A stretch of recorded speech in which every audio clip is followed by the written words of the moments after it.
started to fall, and where were you?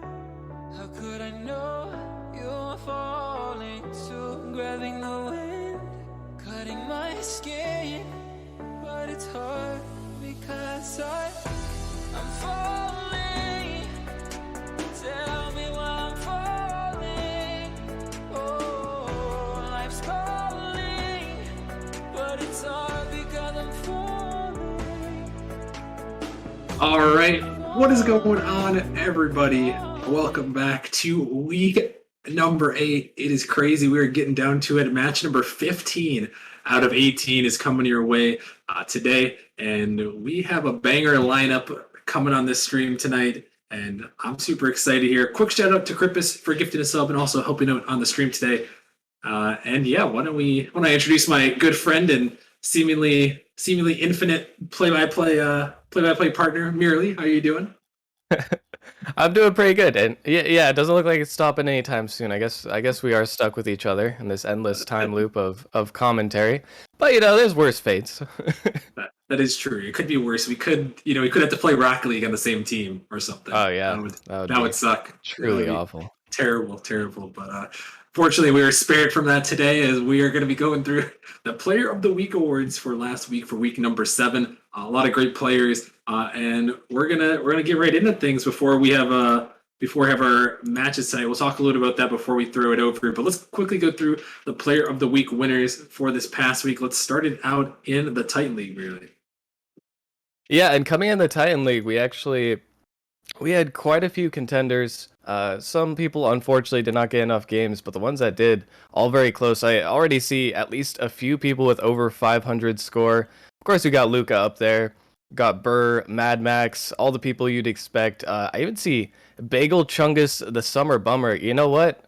I'm a little bit upset that he didn't get. Got to root for the homies, but this person who did get, actually on the same team and just as deserving, had a nice performance. We got to see them play on stream on Wednesday as well, which was a treat, of course, as always. And the Titan League Player of the Week will go to Goff. So congratulations, Goff from Grandmasters there. I mean, we all know the guy. We all love the guy. Nice to see him getting some recognition out here.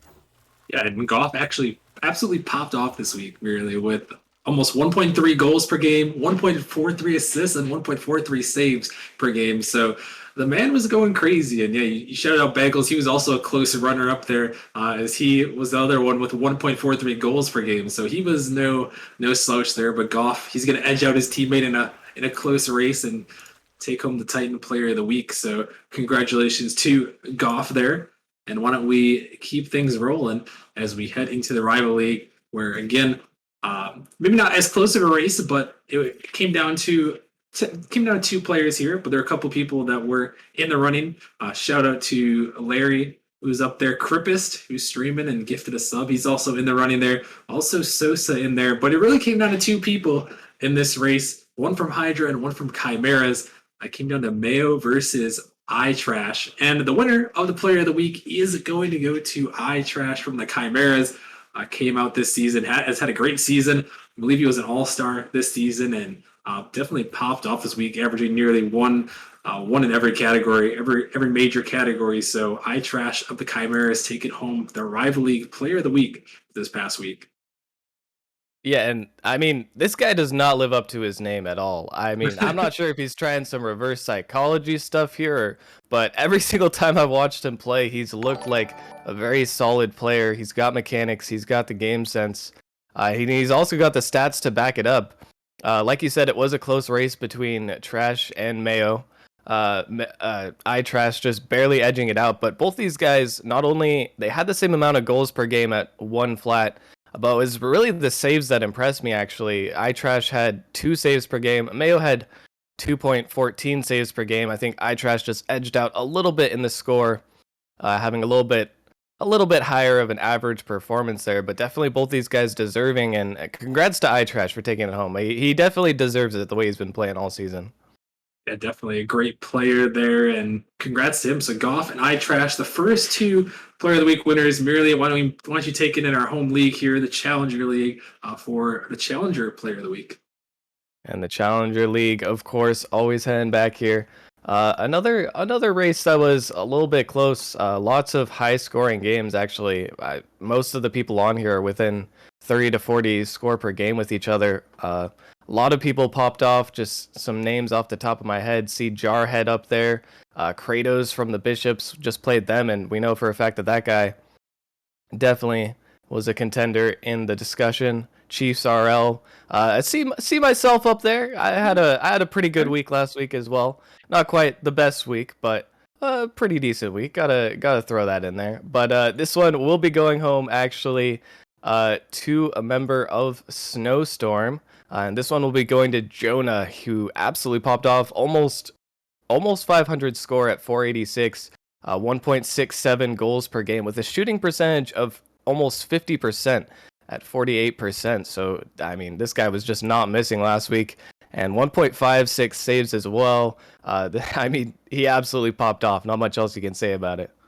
Yeah, and he's a newcomer to Snowstorm here this season, and he's made an impact. I know Snowstorm has been excited to have him on the team, and he's put up some pretty close Player of the Week contention weeks, and now he's finally got one.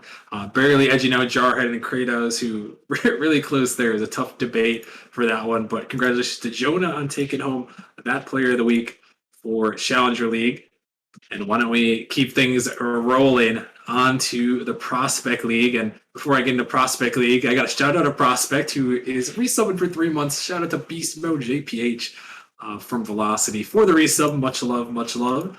And why don't we talk about the players of the week? I would love to say that JPH is in the running here, but he gifted a sub, so that he's an honorary in the running there, I'd say, for that one. But there's a lot of people, again, competing. This one a little bit more clear-cut than some of the other leagues, but shout out to Jimmy from the Melons, Eternal on the Blackhawks, Dissensions over there. Who else we got? Panzer, Pirate Rage, Magic Pepperoni, Redwater, General Twee, all getting their names on the list. But the player of the week is another former All-Star who popped off this week. It is going to go to Dr. Waffles from the Bandits, who, again, another player merely. It just seems like these player of the weeks, there's always someone that's nearly averaging one in all the major categories, goals, assists, and saves. There's just always someone going crazy, it seems. Yeah, I mean, you expect the stats to be pretty good, but even insofar as from what we expect, these are raising the bar for players of the week.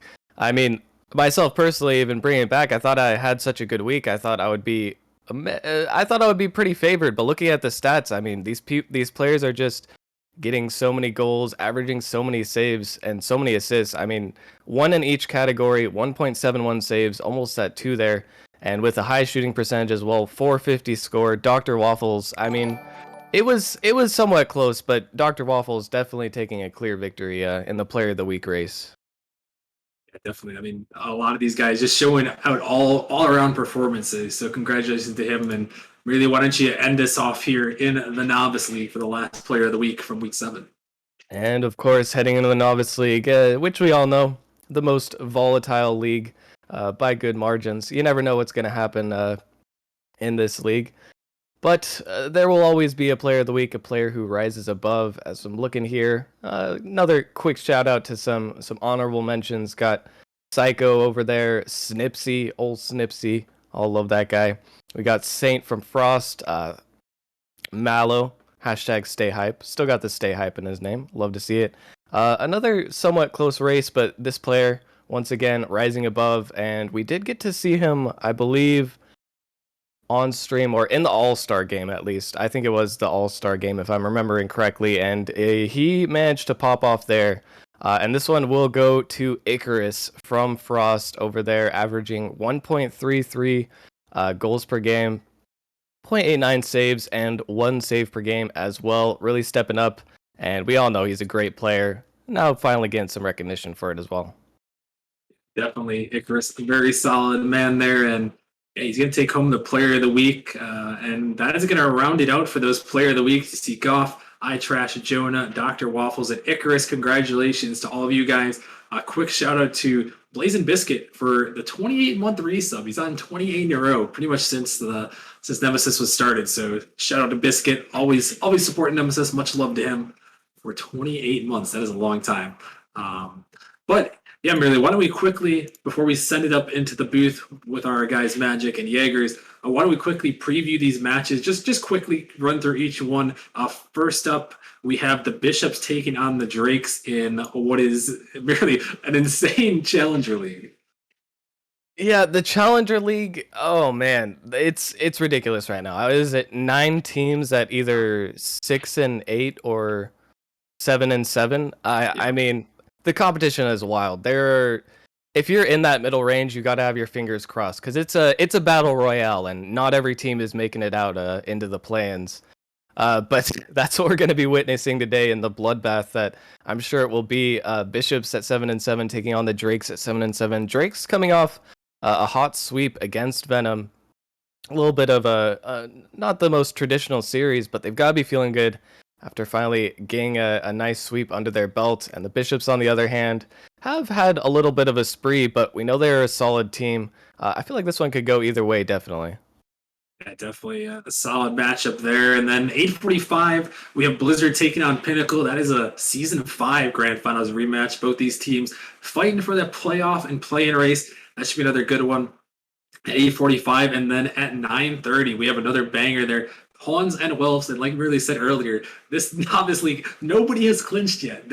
Nobody out of all the leagues in Nemesis, this is the only league where teams haven't clinched. But the winner of this match tonight will clinch a play-in berth at the very least, and will keep themselves tied for the 1 seed. Pawns 10-4, Whelps 10-4 should be another great matchup at 9:30. But we got to get moving to our boys here for the first matchup. We have Bishops versus Drakes. Magic, Pepperoni, and Jaegers are standing by. Let's send it up to the booth and have them take it away. Thank you very much, Austin, and welcome everybody to the Nemesis Gaming League, where our first match of the night is about as action-packed as all 3 of them we have tonight. We have 3 really high-powered head-to-head matchups tonight on stream, and we do start off in the Challenger League, the home of my my partner in the booth tonight, Jaeger. So how you doing tonight? Dude, I'm doing pretty good. I'm looking forward to this matchup. It should be a good one. It's 2 middle of the pack teams, but I mean, don't tell these guys. They both have shots at playoff spots. The Bishops 7-7 leading their division at the moment, and the Drakes also 7-7. I'm not too sure which division they're in, but I mean they're right in it for the play-ins, and these could be 2 very dangerous teams going forward. You're completely right, and I think Drakes went 2-0 last week, and I think Bishop split a pair with one of their losses being a Game 5 loss to Ascension, your team, who is just red hot right now. So both these teams kind of peaking at the right time with 4 games left to go in the season. And as Merely pointed out, there are 9 teams right now with either 6 or 7 wins, and there's going to be 2 teams with pretty much the same record that are not going to make the play-in tournament. So wins like this are so huge, especially against teams with very similar records, as both teams are sitting at 7-7. But I think we are just about ready to get things rolling with these 2 teams. This is sure to be a banger matchup. Jaegers, you know these teams pretty well. I always love watching prospect games because I get to watch my fellow league mates. But this is your home turf, and what you got for us in this matchup? This is gonna be a tough one. Magic could go either way, but I'm taking the Bishops, taking this one 3-1. I just think they have too much firepower for the Drakes to keep up. Zuletta's a great player on the Drakes, but I don't think the Drakes can keep up in this one. All right, you heard it here first, folks. And as we do get these teams onto the pitch for our first matchup of the night, I mean, we got Blizzard Pinnacle coming up next. We got Pawns Whelps. Very big matchups tonight. This is gonna be a fun night on stream, and I don't know if we have a little chaos with setting up the match, but Crip has left the lobby, and that's not a good sign where a streamer is gone. So it's probably going to be a remake, but whenever we do get these teams on to the field, it is going to be fun. But we do need to look at some playoff implications or play-in implications before we get rolling. As I mentioned, 9 teams kind of just bundled in that fighting for a play-in spot. The Bishops, though they do have 7 wins, they do own their division right now. So it's when they lose games like this that teams like Venom, who are sitting just right outside at 6-8 right now, can just take their spot so quickly. So I don't know what you think about this division in particular, Jaegers, with teams like Venom and the Bishops that are just so close that you lose a game like this, and you're just instantly either in the play-in tournament or you just out of it completely. Oh, absolutely, especially for these teams. These last 4 games are extremely pivotal, and I mean, every win counts, especially in those 2 divisions. I mean, the Central and I believe it is the, if I'm not mistaken, the Atlantic division are pretty much all but wrapped up in terms of who's going to win it, with Ascension and Raptors going back and forth.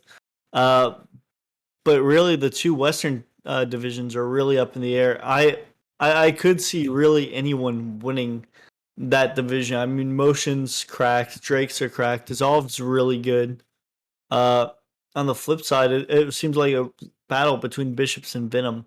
And Venom did go 1-1 back on Saturday, but they did really well to at least pull one off to stay in the race.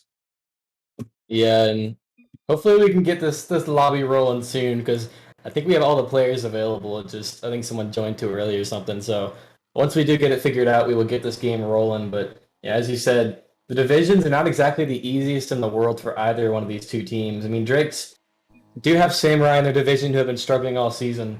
So it's kind of just a race between them, Motion, and Dissolved. But with Motion sitting towards the top of the standings right now, this is a game where if Drakes can win this, I think they do tie up with Motion, and they could push themselves out of the play-in tournament into this straight up playoffs. So it is games like this where you don't get too many opportunities to take down a fellow 7-7 opponent and vault yourself into a very prime position, as we are finally rolling in this matchup between the Bishops and the Drakes, as an early shot is saved away by Fort.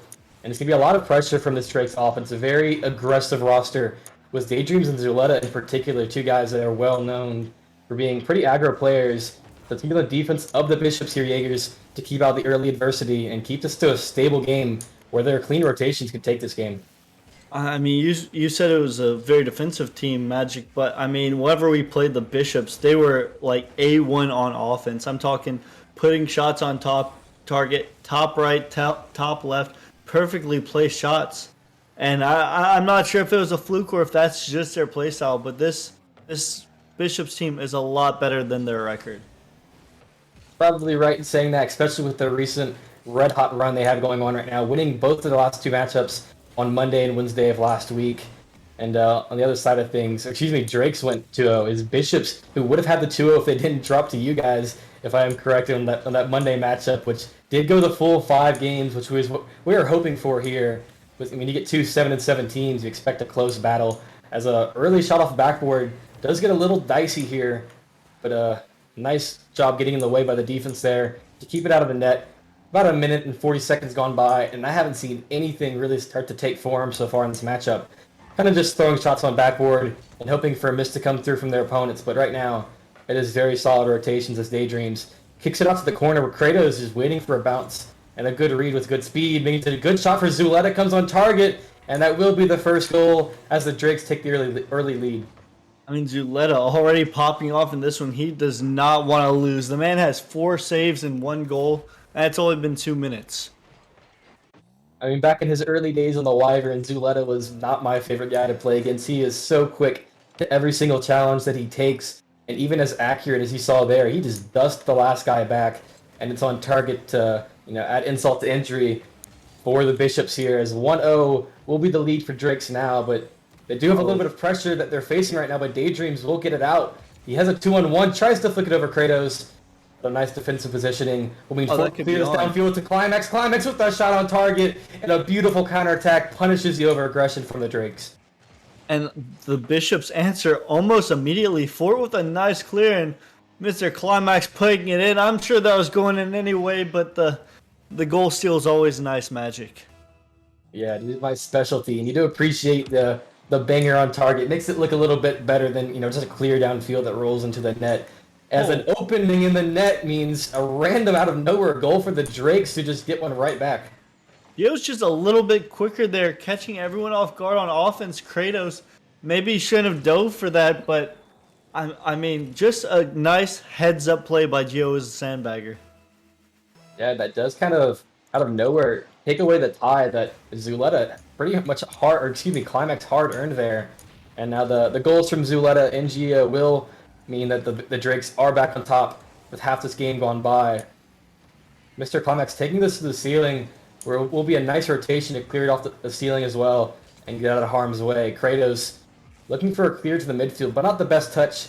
Probably not what he was looking for, as he had a passing option, but didn't get too much power. Fort will clear to the sidewall, where Kratos is able to turn with full boost. Can't quite get in the way of the touch, and it does release some pressure. Zuleta banging this downfield, but Climax is right there to pass it in field. Kratos has the shot, but it will be Climax to clean it up, and Mr. Climax getting his second of the game. I almost immediately knew that was a goal. Didn't happen the way I thought it was going to happen. Kratos putting on target, Gio getting back to save it, but Mr. Climax dunking away, and we have yet another tie game here in this game one. It is very back and forth magic.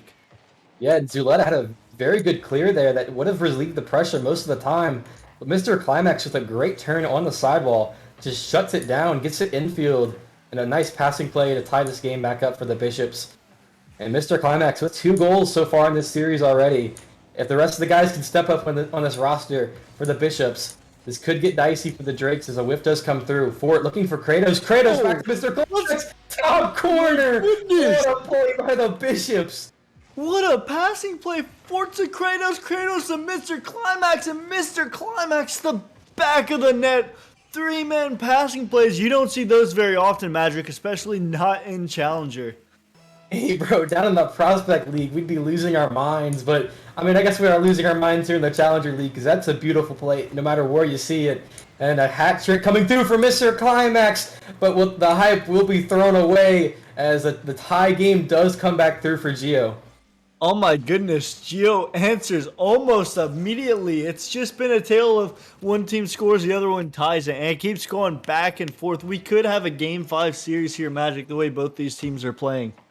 Yeah, I think you're completely right. I'm not convinced that either one of these teams is looking far better than their opponent. It's kind of just one team scores, an immediate answer from the other team, as we do have a tie game with a minute left to go.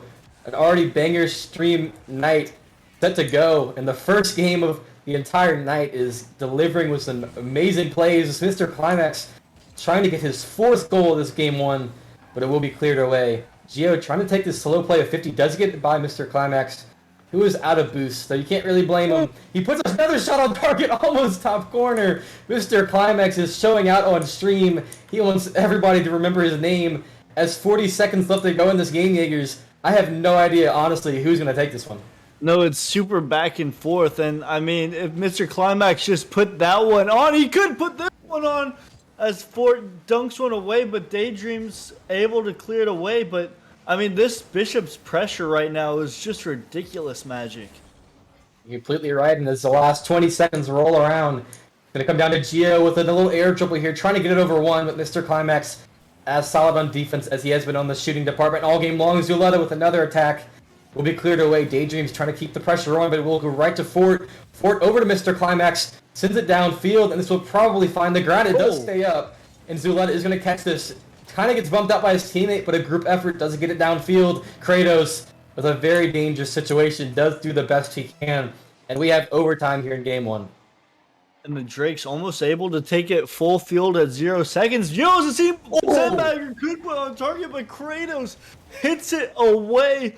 And this is just a very high level of play in the Challenger League, Magic. And like, it makes you wonder how these teams are 7-7 right now.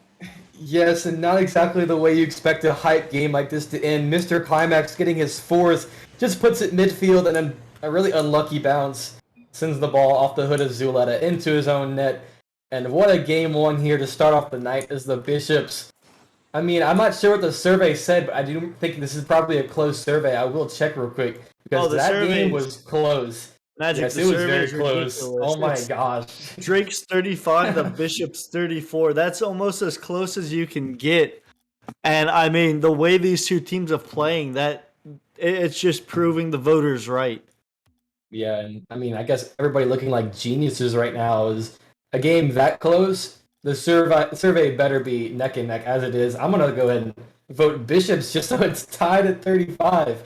So we got a hype matchup going on here. Game one delivered some amazing plays that I hopefully see on some social medias later. That was an amazing passing play, and if we have more of that coming from the Bishops, the Drakes are going to have to bounce back early.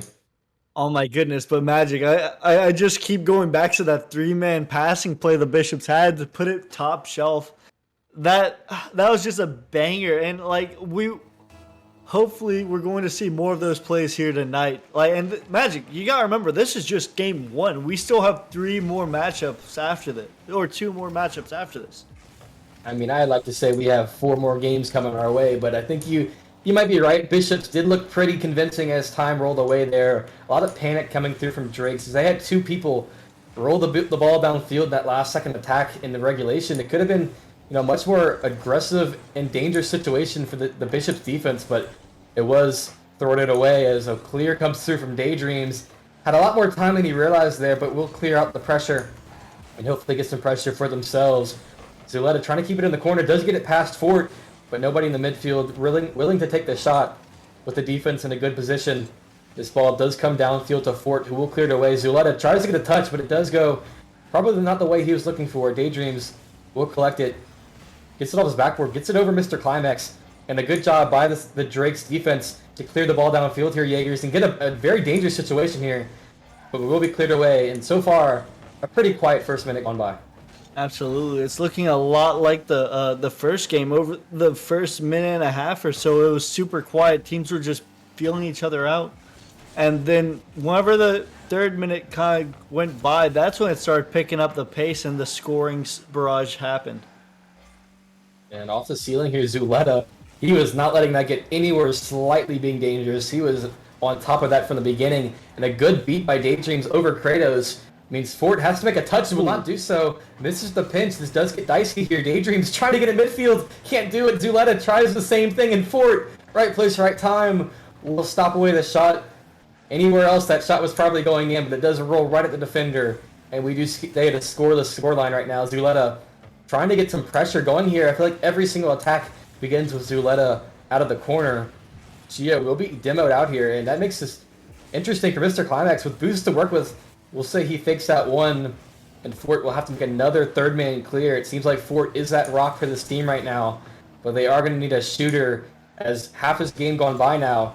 I haven't been convinced by either one of these teams. They want to take any risk. This is very slow paced, and I don't know what you think, Jaegers, but this is going to be probably not the way to play if you're the Bishops here. Kind of fed off of chaos in that last game. Absolutely. I mean, Bishops are just a really high-pressured, high-powered team. And, I mean, the 2 shots they have now are just not cutting it. It's looking like a totally different team, like, than the team we saw in the last minute, where they were just on offense the whole time, all the pressure, and not letting the Drakes catch a breath. But in this one, this is a slightly different game. It looks like the Bishops are playing almost nervous. They don't want to give up their lead, and like they do know the potential that this Drake team has. Yeah, both teams sitting at only 3 shots right now. Maybe another shot comes through here. Daydreams had a look at net, and this one does get very dangerous here. It will be cleared away by Mr. Climax. Tries to get it downfield to Fort, but still sitting at 3 shots apiece. Daydreams trying to get fancy when it gets it past 1. Nice 50, but Mr. Climax will be in the way to stop that. And a minute and a half left to go here.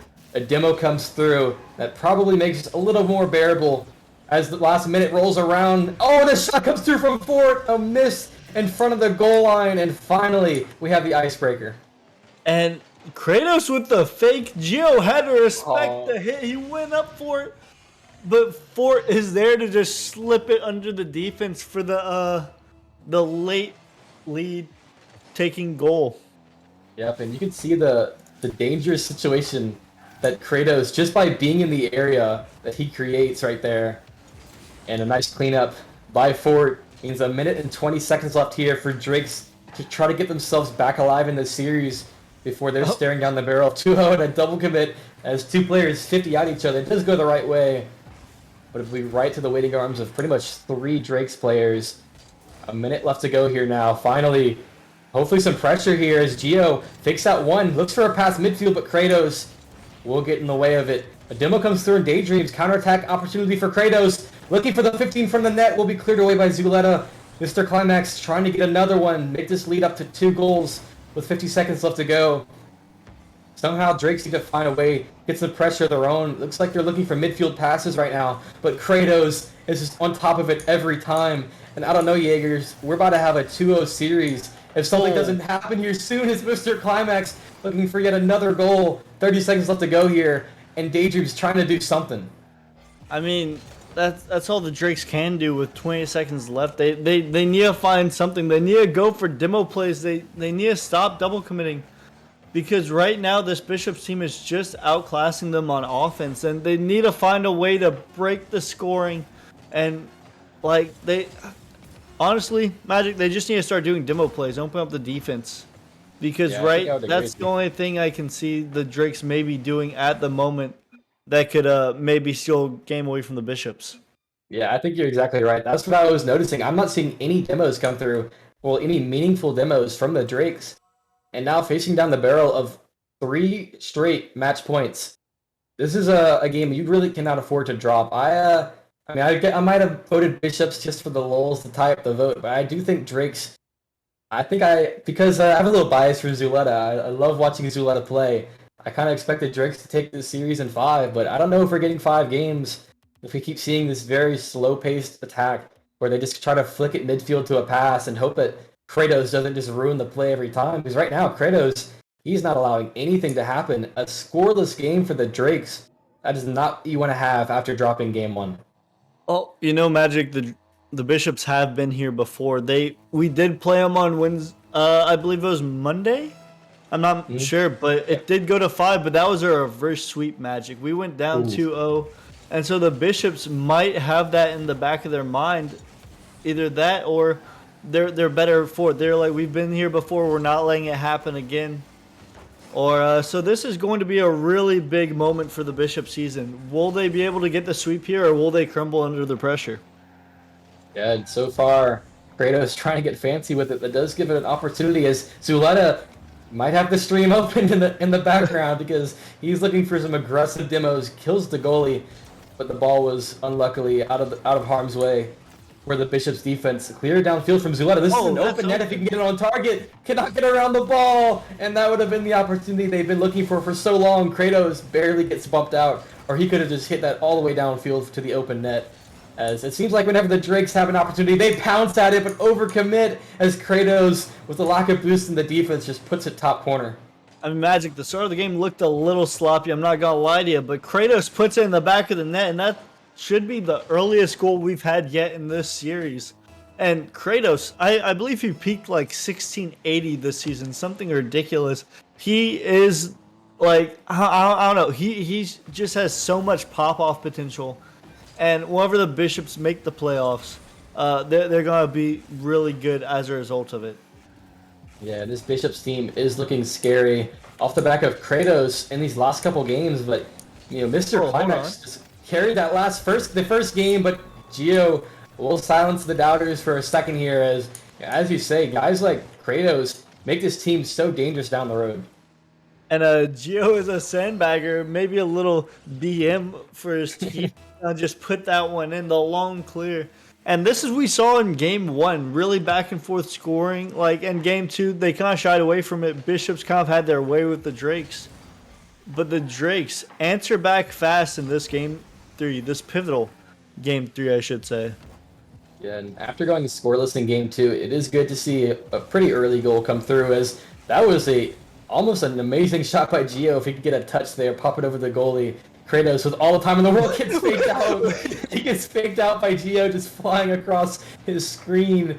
And that would have been a shot he could have taken, but he had a little too much respect for Gio, who just fakes him out. And I guess he did enough damage there to avoid the shot being taken. Demo onto Zuleta means Mr. Climax with enough boost to flick it over. This is dangerous with another shot on target. Gio with the clear way tries to get it midfield, but cannot do anything more than that with the no boost he has. Kratos looking for a pass infield right to Fort, and Kratos is running this lobby right now. Oh, absolutely. What a beautiful pass from Kratos to Fort. Another 3-man passing play. And I mean, like, this Bishops team is just clicking on all cylinders. And at a perfect time, too, on match point, Bishops trying to send a message to everybody in the Challenger League with a 3-0 sweep on a team that's currently sitting in playoff position, or play-in position, I should say. This is a postseason team. Daydreams. It seems like every time the Bishops gets a little bit of momentum, it's a quick answer from the Drakes. Absolutely. Daydreams with a nice shot, and Kratos not respecting it. Gonna cheat up a little too much, and they're gonna get scored on as a result of it. Yeah, and if the Drakes can get a kickoff goal here, and put them on the lead for once, seems like they're always answering back from down 1. But to take a lead themselves could give them some momentum that is much needed right now. Gio with the clear downfield. 2 people up for this, but Climax does stay in control of his car on the backboard.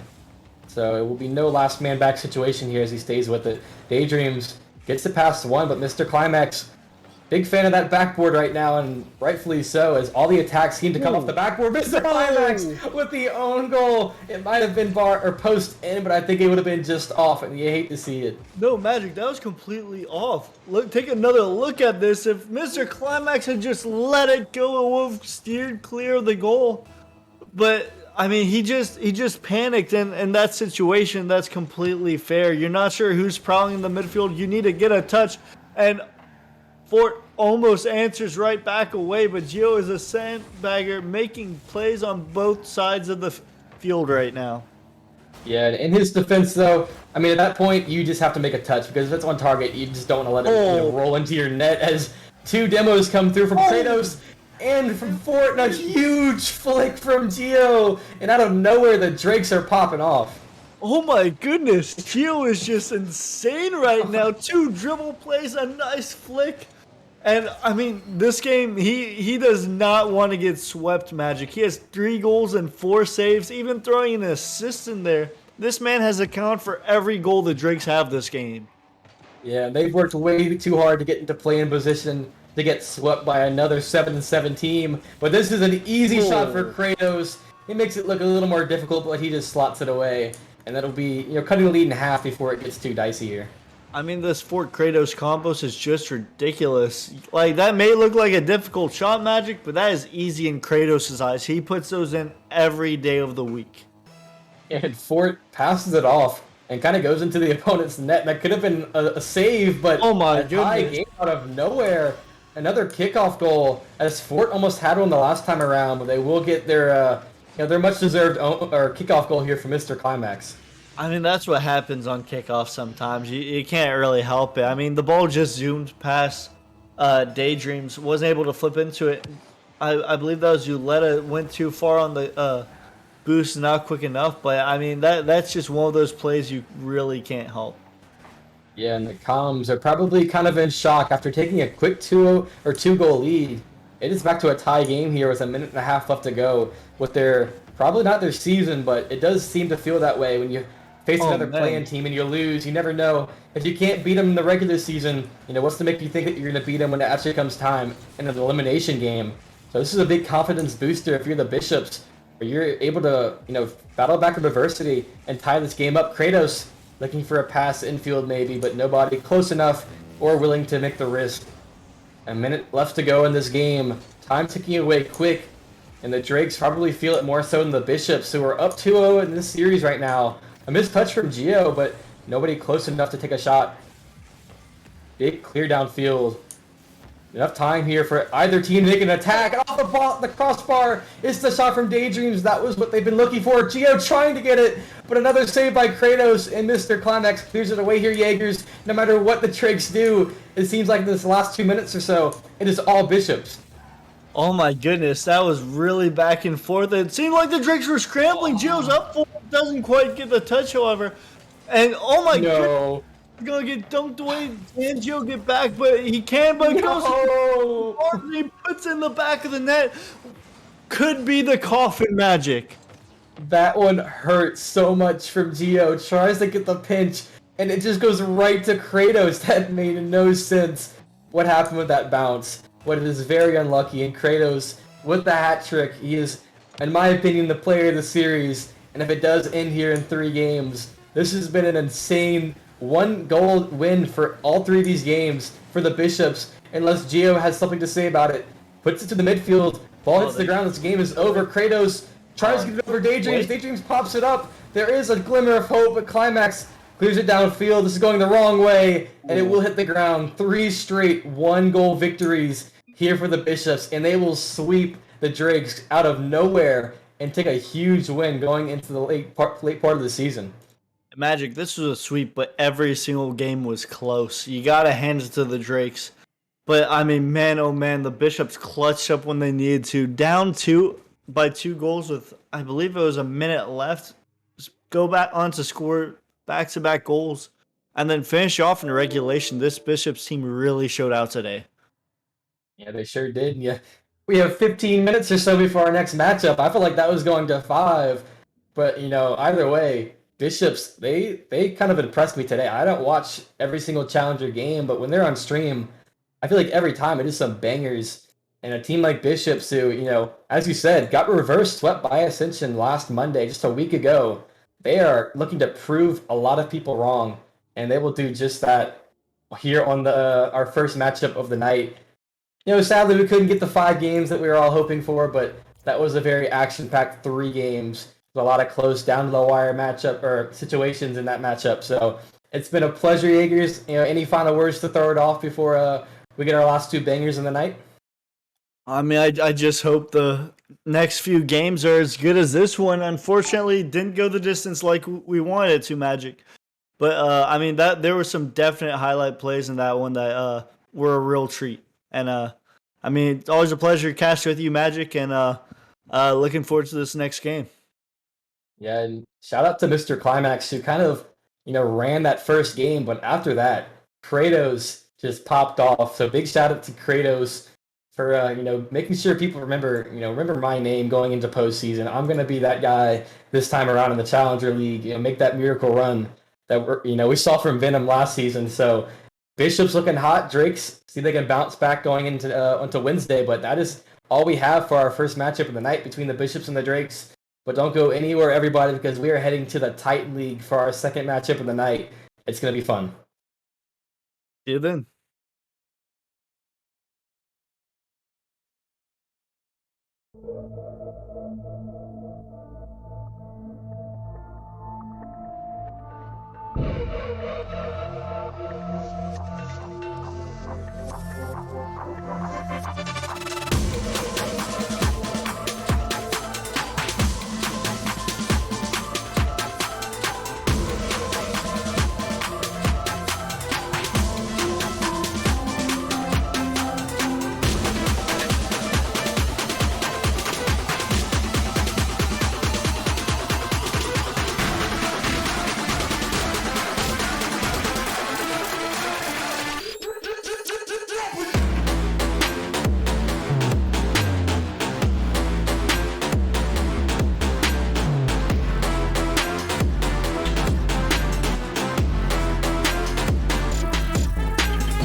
You know I make you feel good.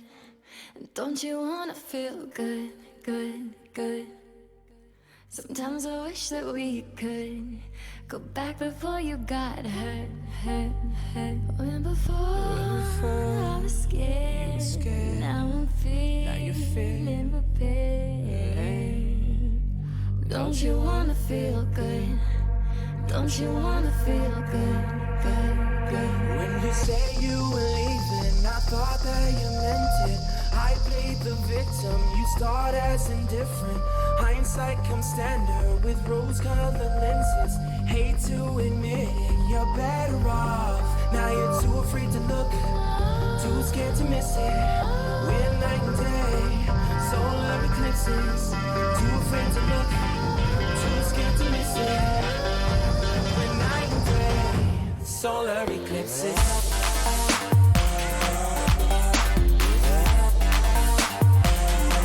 Solar eclipses.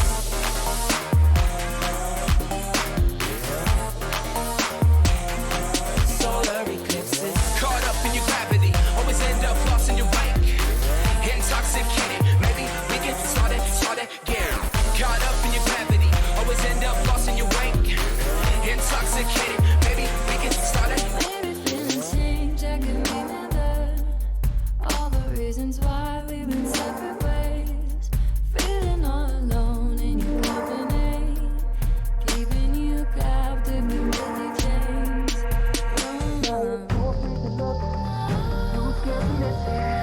We're night and day, solar eclipses. Too afraid to look, too scared to miss it. We're night and day, solar eclipses.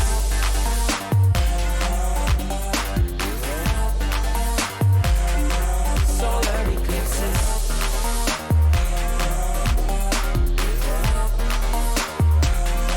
Solar eclipses. Caught up in your gravity, always end up lost in your wake. Intoxicated, maybe we can start again. Caught up in your gravity, always end up lost in your wake. Intoxicated, maybe we can start again. Tomorrow we build. Depends on the future we want, we can make it as real. Maybe we will go, give up the ego. Making it feel good. Too scared to just let it go. Too scared to just let it go. Tomorrow we build. Depends on the future we want, we can make it as real. Maybe we will go, give up the ego. Making it feel good. Too scared to just let it go. Too scared to just let it go. Caught up in your gravity, always end up lost in your wake. Intoxicated, maybe we can start again. Caught up in your gravity, always end up lost in your wake. Intoxicated, maybe we can start again.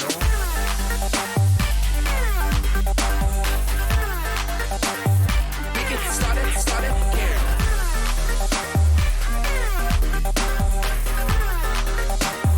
We can start it.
infinite power, infinite power, infinite power, infinite power, infinite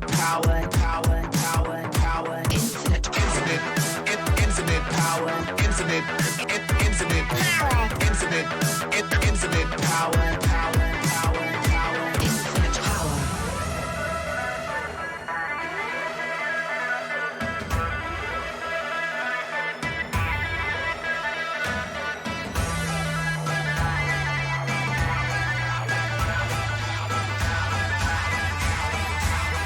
infinite power. Infinite power.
Infinite power, power.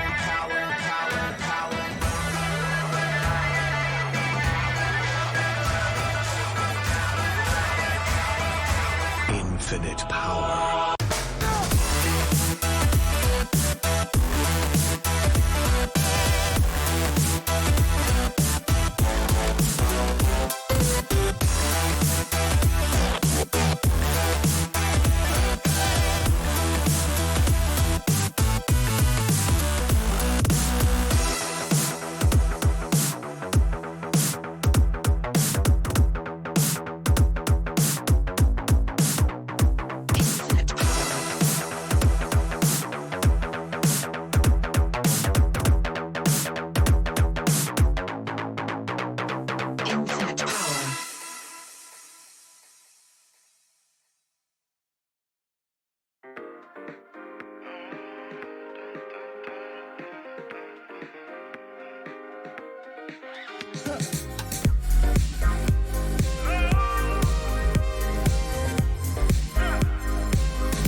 She found a way into my heart.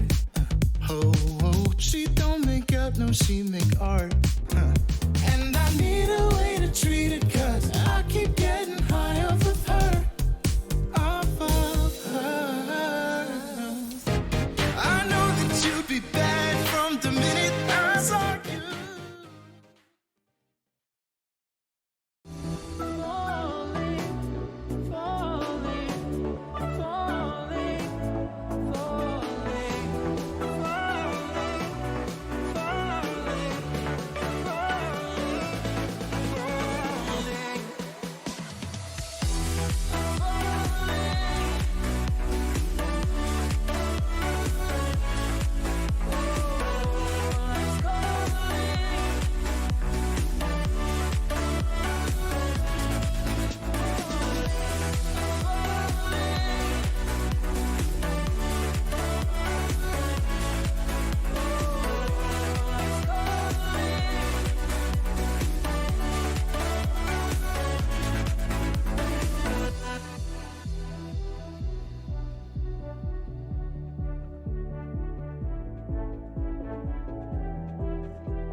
started to fall, and where were you? How could I know you were falling too? Grabbing the wind, cutting my skin, but it's hard because I'm falling. Tell me why I'm falling. Oh, life's calling, but it's hard because I'm falling. All right, what is going on, everybody? We're back. Me and Merely, you can't get rid of us. We're back here for the second matchup of the night as we have a banger of a matchup coming your way. Well, hopefully a banger. We'll see, depending on who actually shows up in the lobby here, if it will be a banger. But we got Blizzard, we got Pinnacle, a Season 5 Grand Finals rematch. Merely, how you doing? I'm doing pretty good. Excited for this matchup.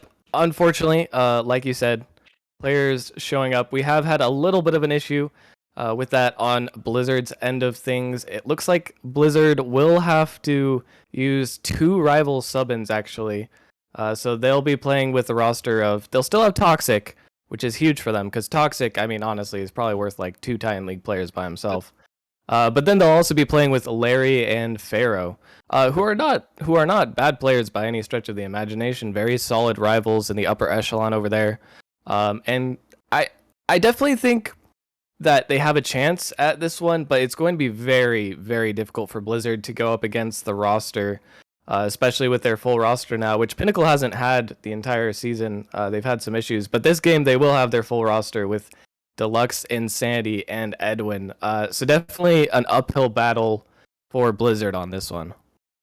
Well, Merely, I do gotta say, the last time we also had Pinnacle on stream, they did face some sub-ups against Diversion, and they ended up losing in a 3-0 sweep, which was probably the biggest upset we may have ever seen on the Nemesis stream in that one. So Pinnacle might be a little bit scared of these sub-ups, actually. You know, obviously they're rivaling players, but, you know, to have that in the back of your mind the last time you're on stream to play some rivals could be a little bit sketchy.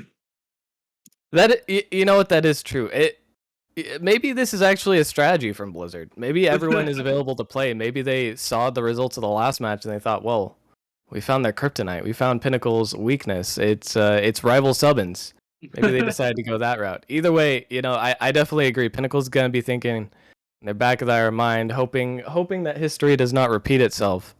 But there's no way they get swept by rival sub-ins 2 times in a row, right? Like that's not something that could possibly happen.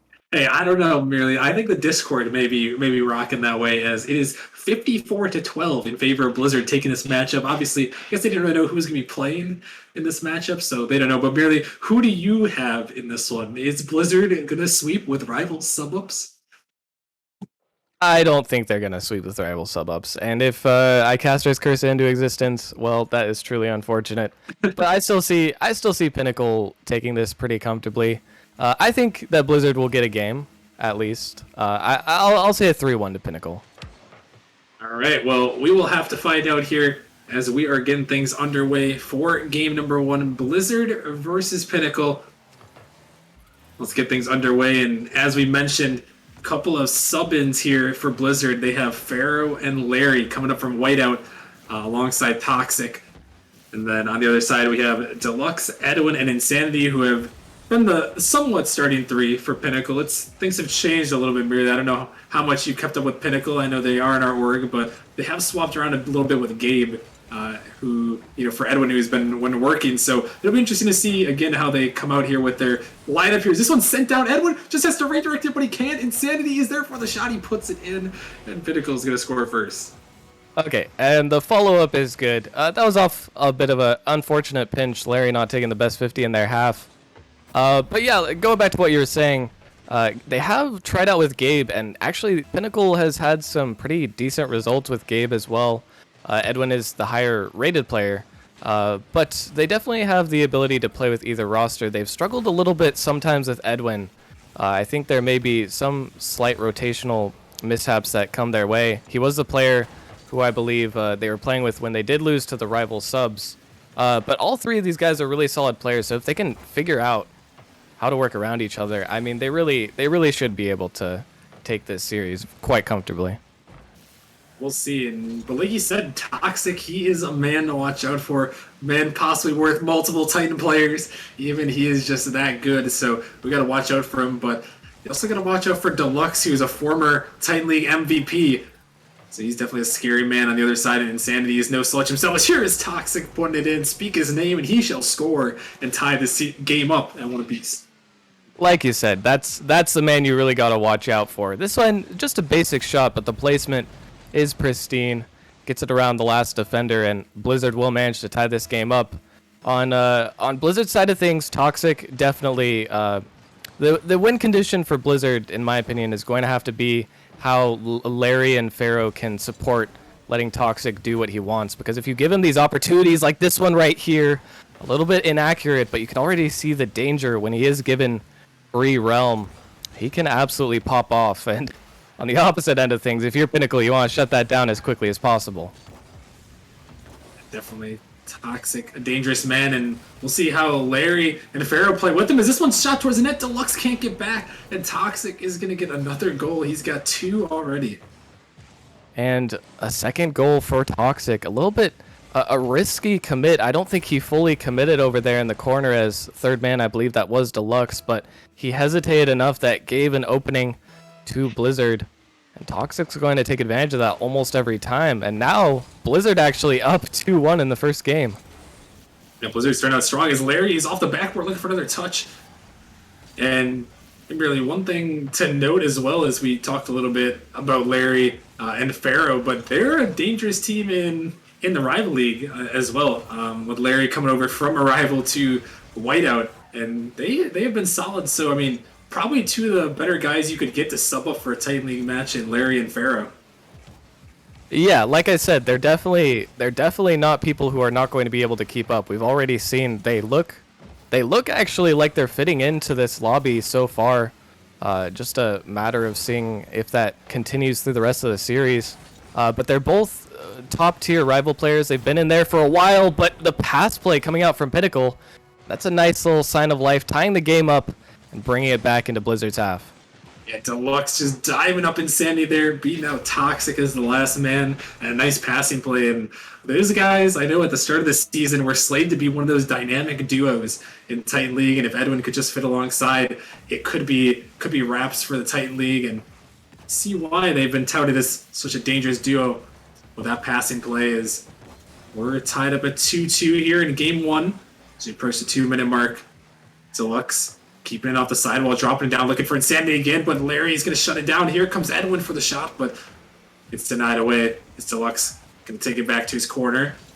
Going to take on the dribble there, but he's denied away. Now Pharaoh on the dribble this time, but it's sent back. Toxic caught a little bit out, looking to back pass towards his teammate Edwin, trying to dive in, but Larry, he's going to find it clear.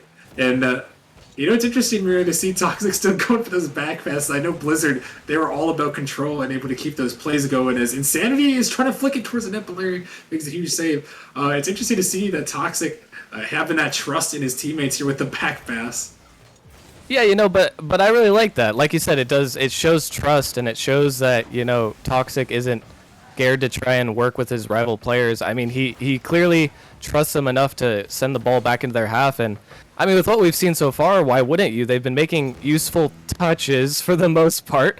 That one was quite questionable as Larry kind of cut across on what could have been a free possession, but they've looked solid so far. It's just about, once again, keeping up this consistency. We know they have the speed, we know they have the mechanics, but can they keep a read on Pinnacle and stop them from getting this ball rolling down the hill? Only time will tell. And we've got 35 seconds here. The passing play is going to go to perfection. Toxic finds a hat trick off the pass from Larry. And there's the trust being built even further. Larry spotting Toxic in the middle, passes it up for him on a platter to get Toxic the hat trick. And wow, I mean, I don't want to say that history is repeating itself. I hope I'm not the one who spoke this into existence, but right now, Blizzard, I mean, they are looking like they are in control of this game at the very least. And right now, it is their game to lose. Final 30 seconds here. Pinnacle need one to tie this up and at least force overtime. Deluxe on the dribble here. Toxic finds one on a demo on Insanity. Edwin Look at hit off the side. Well, he can't follow though. Pharaoh wasn't ready for it. Toxic sent it back towards the net. Insanity makes the save. He's down in the final 10 seconds here. This ball's sent out. Toxic.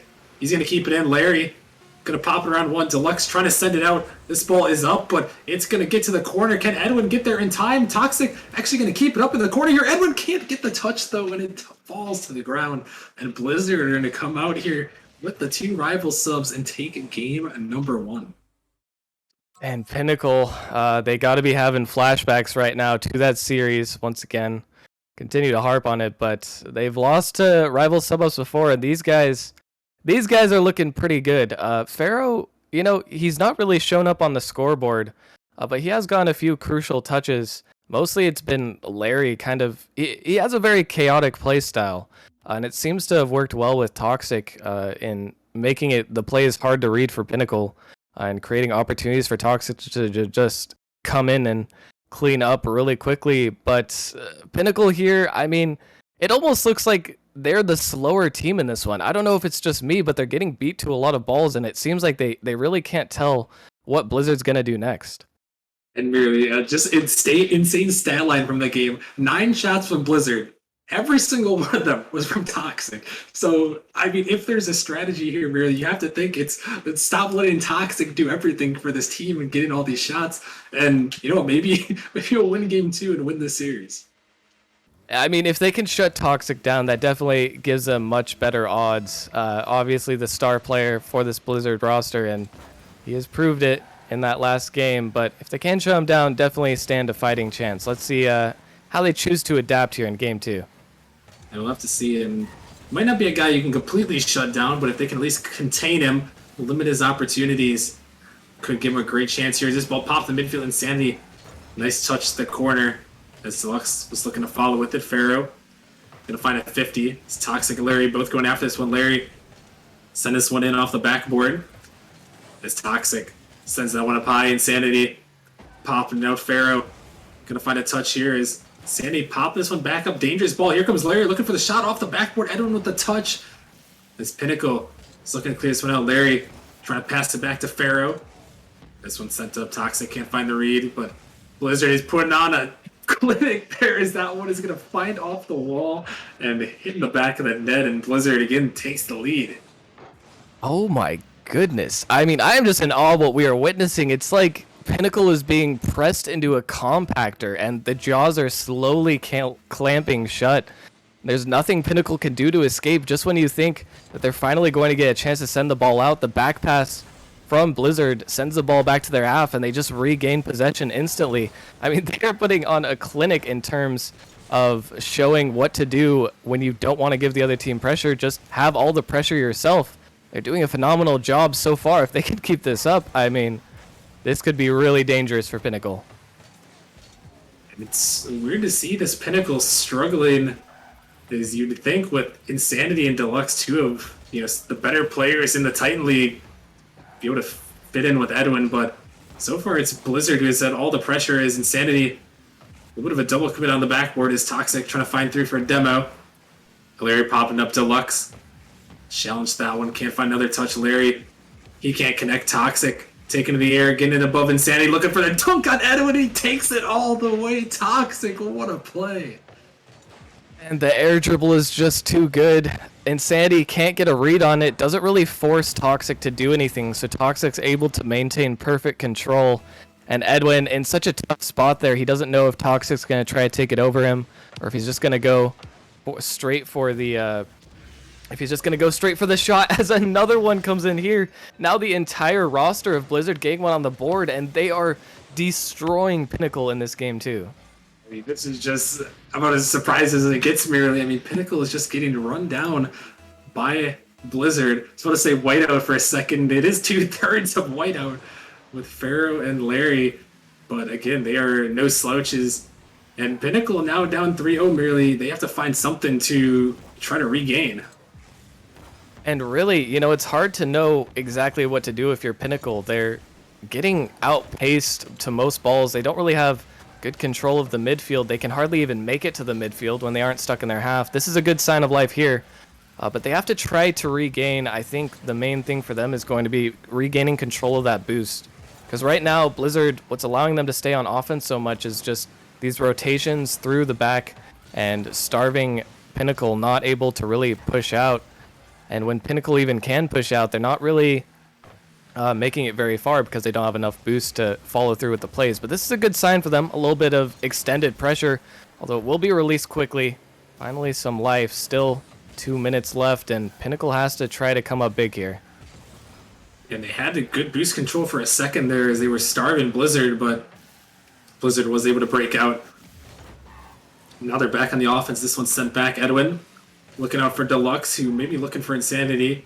But he pops it up, going to try to chase it down. Insanity off the sidewall, shooting it towards net, but Larry on the touch, able to connect. Edwin to the midfield. Insanity there for the shot. He puts it in, and finally, Pinnacle going to get on the board here. And finally, I mean, a slight mistake from the Blizzard roster there. Pharaoh just not expecting that much of a pop. And Insanity knew that if the ball was missed, he would have a wide open net. If Pinnacle can continue to try to capitalize on some of these mistakes, force some forced errors as opposed to waiting for unforced errors, then perhaps they can find a way back into this game. As the dribble comes through, that one's going to be open. Deluxe has to get it middle, and Insanity will be there. Now a 1-goal game. And Pinnacle are more in this than ever. Yeah, Deluxe is taking it down the field all the way, and a little bit awkward there to get it middle, but he did what he had to do. Insanity avoiding the demo, and he puts it home. And Pinnacle starting to look a little bit more like themselves here, as we're down to 1 minute and 40 remaining in game number 2. Blizzard playing with 2 rival league subs, trying to pull the upset, and a huge bump comes through, but Deluxe, he's able to get back just in time. In a minute 30 here, Edwin trying to get it around, but it's pinched back in the Pinnacle zone, and now they've maybe got a little momentum going their way here as they're starting to get some good clears and some good follows on offense. They've at least gotten some time to breathe now. They've managed to release the clamps, if only ever so slightly, as Blizzard is unrelenting with their pressure. But they've managed to get good looks for themselves, score a couple goals. Now a minute left. They just have to score 1 more to try to bring this to a tie game. And if they can regain control of this game too, then the series is quite far from over. This is almost a crucial game here as a demo comes through. Edwin killed Larry off the map there. Deluxe 15 down the corner. Larry going to connect. As Blizzard trying to hold on to this ball, but Edwin going to get it by 1. Toxic in the midfield. As Larry, he's going to jump after it. Now 30 seconds remaining for Pinnacle. They are down by 1. Can they find a tying goal here? Let's try to tie this series up. As Larry, Insanity going to pinch that one. It's rolling up. It's going to be dangerous here. Here comes Insanity off the backboard. Is there a follow? Deluxe is there, but he can't put it on target. A tough mistake there from him. Is this ball still in the midfield? But Deluxe going to send it back. He's going to try to get a touch into the corner, looking to pinch it down to the middle. Pharaoh, he's going to throw it out of the midfield. That's super dangerous, but Larry, he was ready for it, and now the time ticking away.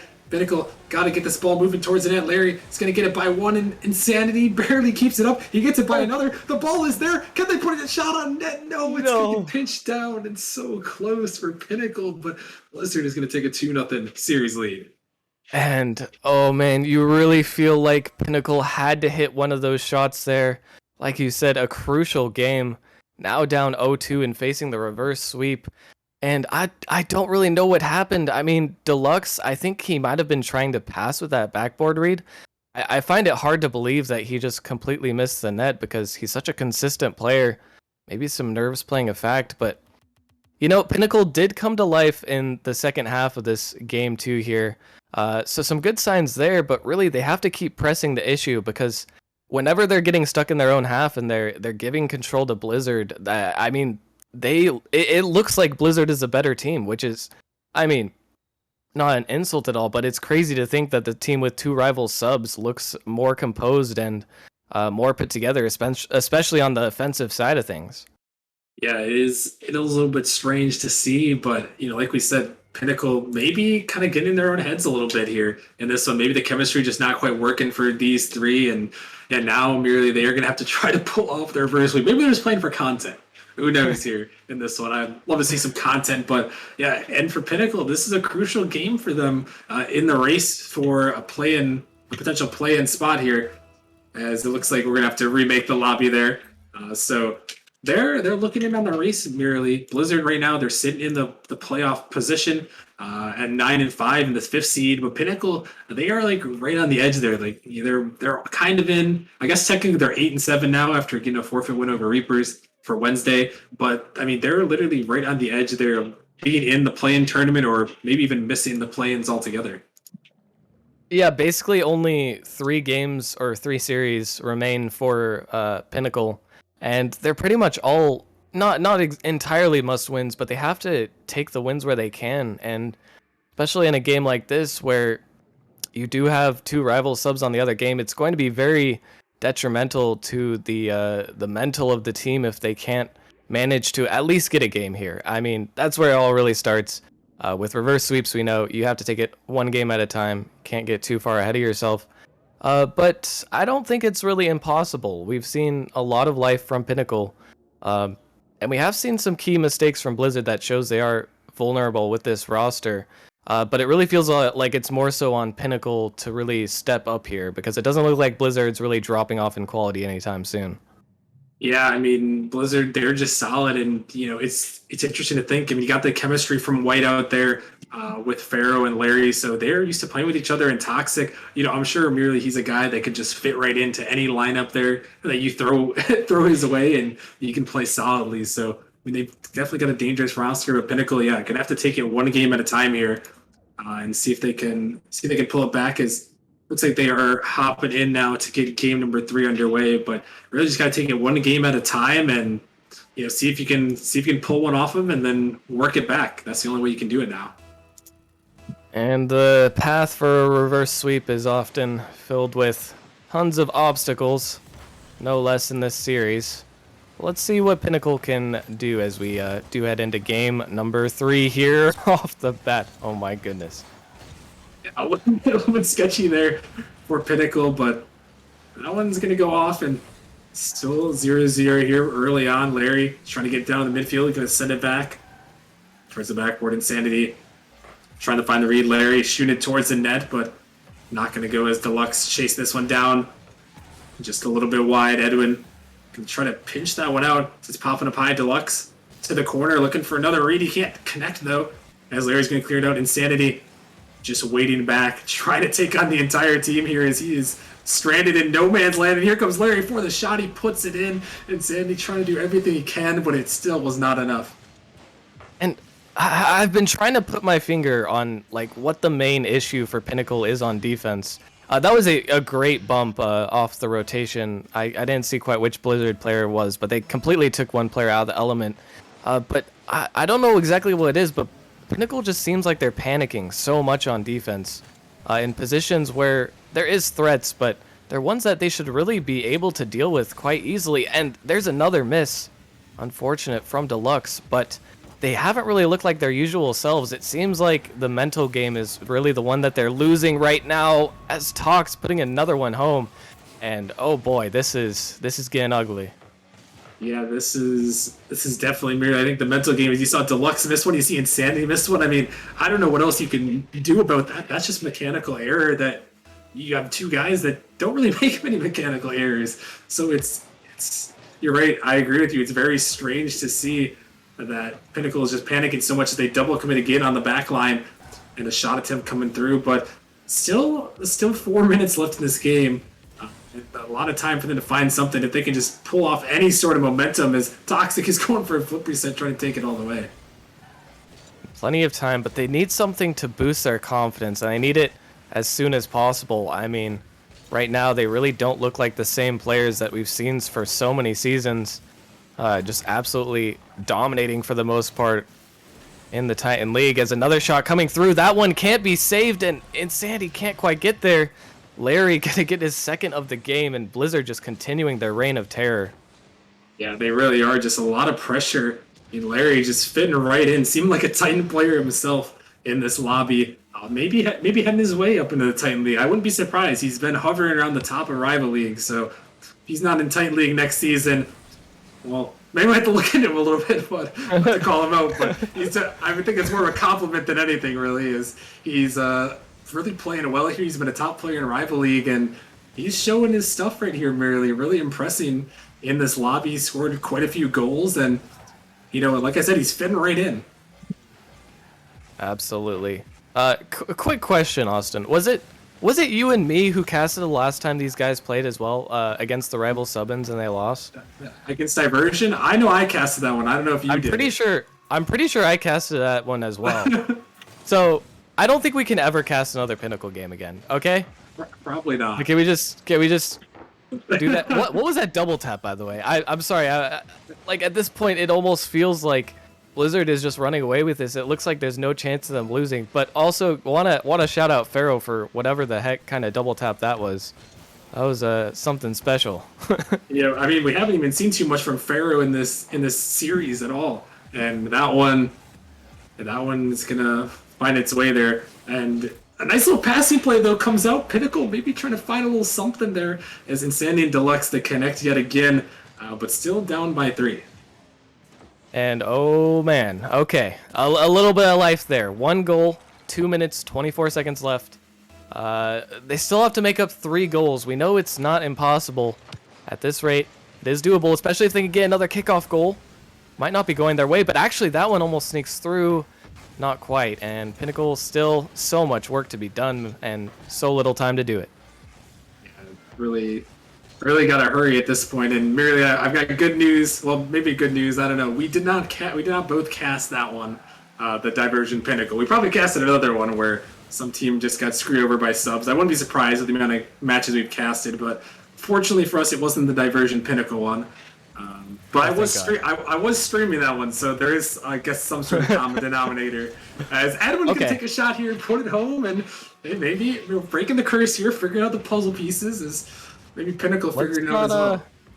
Yeah, let's not give up all hope for Pinnacle here just yet. Maybe if we continue talking about things that aren't related to the match at all, they'll keep putting in goals, because I would love to see this one go to at least a game 4. Now, a minute 46, 2 goals. Looks a lot more doable. Healthy for the mental. You can manage to make it there. And yeah, obviously, neither of us did cast that game, but I think with it being our team, we both really felt that one heavily. As that one hurt quite a bit. I'd love to see Pinnacle try to bring it back here and make something happen, as they're gonna get more opportunities like this one. Yeah, they're trying here. Is we're down to a minute. Toxic is taken to another air dribble, but it's sent back, and you'll have to see. It definitely does hurt to get swept by rival subs. Not once, but it could be twice here if they are not able to do it. As Toxic towards it, Edwin with a nice save on the goal line. As Pharaoh trying to send it back. This one pinched down, Insanity trying to chase it. But Deluxe, he sends that one back into Pharaoh, taking his time, going to find a bang. Deluxe trying to stop it, but it's just right to Toxic and Pharaoh as that one just goes in, and Pinnacle, both defenders jump, and the patient game pays off for Blizzard. And oh man, it might just be over. I mean, I can understand why both the players pre-jumped there. They're expecting a laser of a shot. They don't want to get scored on once again with 48 seconds left, but a good pass there from Blizzard. They're able to break it through, and maybe this is just a season of the sub-ups. I don't know, man. A novice sub-up won in a Titan game. There's now, assuming this game goes through, 2 rival sub-in sweeps with 2 rival subs. I mean, I just don't really know what's going on this season. We're seeing some crazy results I feel like we've never seen before. I mean, maybe this is what happens merely when you get the biggest Nemesis season ever. Most teams ever in Titan League, as they're finally up to 16, with the play-in tournament looming, and it's just some crazy results. As Deluxe's trying to get one back off the backboard, and Sandy is denied away. And yeah, I don't know. It's just been a crazy season, merely, and really we're not done yet, as we're just about rounding up the regular season. But I mean, the stakes are still high, and that is a tough loss to bear for Pinnacle, as again they get swept by rival subs, and it's just painful to see as the GM for sure. Yeah, and as the assistant to the assistant of the assistant general manager, it's also pains me to see Pinnacle go out this way, especially since I know that they are such a fantastic team. I mean, all of these players, Insanity, Deluxe, and Edwin, really top tier players in the rival or Titan. Oh lord, in the Titan League. But yeah, I don't really know what happened. Seems like their weakness is playing against rival league subs.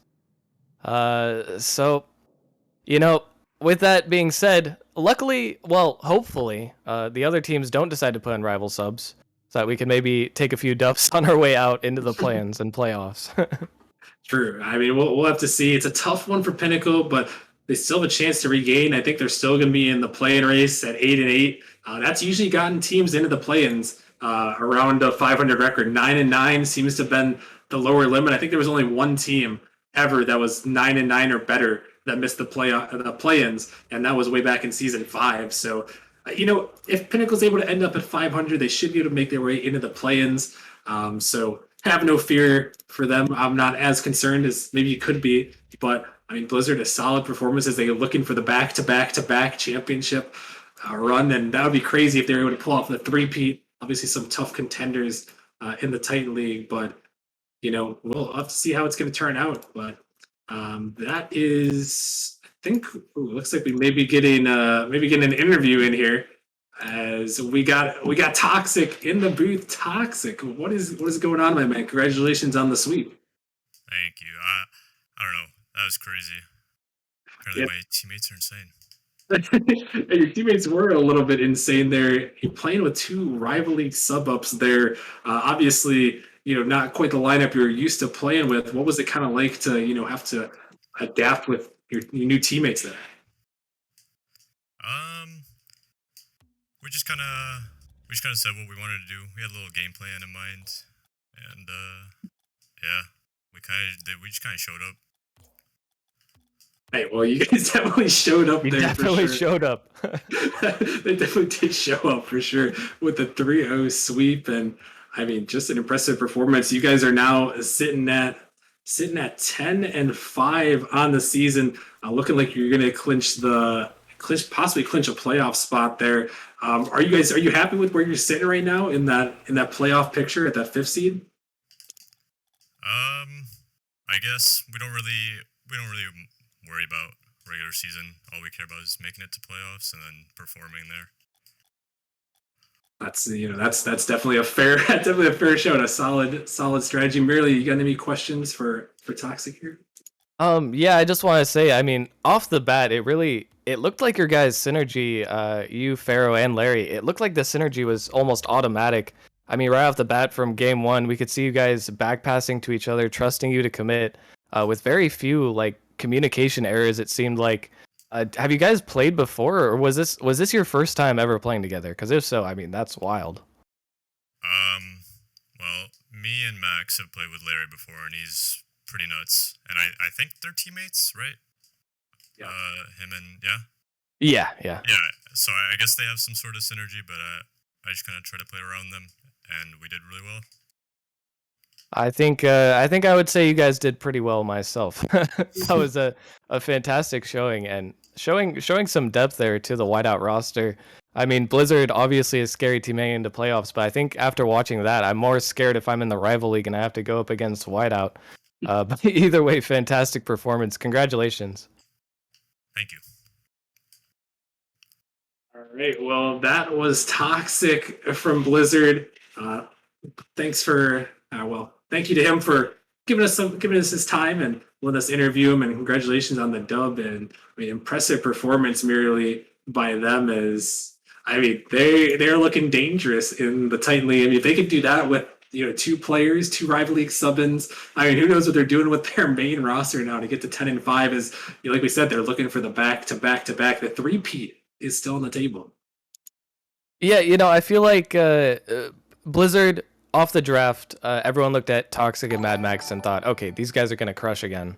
Obviously, even without Soars, I mean, that duo is so deadly. And then they kind of had a slow start to the season, not really finding the best results. But now they are looking like they're dominating once again, and they definitely look like they can contend in the playoffs. Obviously, some very tough competition in their way, but I could see these guys making a pretty deep run, and I hope we do get to see them make a deep run, because it's always a treat to watch them. Yeah, definitely some solid players there. So we'll have to see. We'll have to see where Blizzard's going to end up. They're probably going to be making that playoff push there. probably around that 5th seed, maybe even. Well, I guess I can't remember if they're in the Kraken's division, but they'll be pushing in that playoff position for one of those wild card spots. So we'll definitely be seeing them around. But yeah, quick couple shout outs. Shout out to C Money if you did get shout out already for the 27 months. And also shout out to Intense Threat for the 8 months. We'll be seeing him in the next matchup. And I linked it down below because I was gonna bring it up when he said we should start talking about random things while that match is going on. But we got some Nemesis merch going on. I brought the sweatshirt back. If you guys are interested, the link is down below. There's a lot of cool things on the store. I know a lot of people have copped some stuff. Some stuff has come in. I know Krippus got some items there. I think Owen copped a sweatshirt as well. So if you guys are interested, go check out the merch store below. A lot of cool items. We're planning to add some more stuff eventually as well. We're going to start getting into some org stuff and some team stuff eventually. So if you guys are interested, go check it out. A lot of cool stuff on the store. You guys can support us and get some cool Nemesis merch on the same way. So. But yeah, that is going to wrap it up for us in this matchup. We have one more, a banger of a matchup, a battle for the 1 seed between Pawns and Whelps. It should be another good one. Both teams 10-4, and they're looking to be the first team to clinch a play-in spot and maybe even a playoff spot. So make sure you guys stick around for that one. We're going to have Psychonautic and Speed Demon up in the booth for that one. So we will take a short break, but make sure you guys stick around, get ready, and we'll see you guys in a few minutes.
won't suffer no fools. Serpents, daydream. I bite, you call me lovely. Got a sweet tooth. I'm gonna get the sugar from you. When they say I'm a machine gun, I take it as a compliment. Honey, you should know I can be a weapon.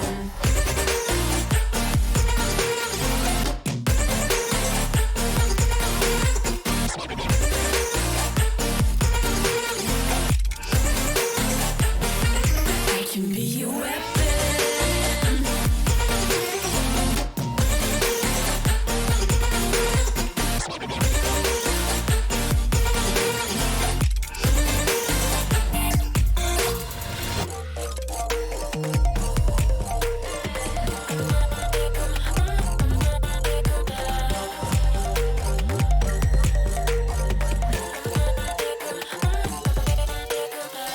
Come cold blood, selfish.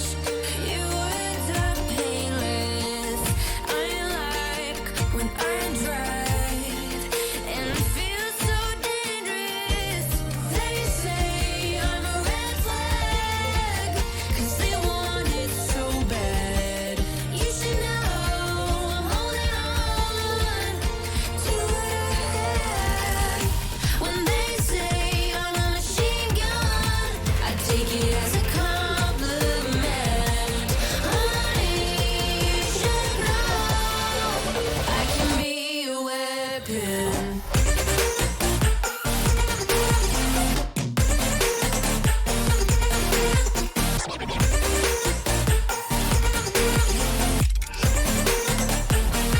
I can be a weapon.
Started to fall, and where were you? How could I know you were falling too? Grabbing the wind, cutting my skin, but it's hard because I'm falling. Tell me why I'm falling. Oh, life's calling, but it's hard because I'm falling. Welcome back, ladies and gentlemen, to the Nemesis Gaming League, where the grind continues. We are back for our third and final match of the night. We go down to the Novice League. We have the 10-4 Pawns going up against the 10-4 Whelps. Your boy, Psychonautic in the booth, ready to bring you some of that sweet play-by-play action straight to your living room, and I am joined by my El Capitan, GM of the War Room, Speed Demon. How you doing tonight, my friend? Oh, I'm doing wonderful, Psycho. You know, we played our game earlier, we got the dub, and now we're here casting this hype, novice matchup where potentially the winner of this can find themselves in sole possession of first place in this novice league, as we got a crazy three-way tie at the top of that novice league where Frost, Whelps, and Pawns, as we're seeing two of them here tonight, are currently tied. a little bit of information going on here. If Pawns manage to win this and Frost wins, Pawns would tiebreaker remain as top number 1 seed. Whelps and Frost both manage to win. Frost will take number 1. However, if Frost loses, whoever wins this game will also take sole possession of first place. So there's a bunch of different scenarios going on based off of tiebreakers and everything like that. So it's definitely huge for this novice matchup for these two teams. Yeah, I would say so. There's a lot on the line, pretty much regardless of the scenario. A loss here is going to be detrimental, and a win here is going to be monumental.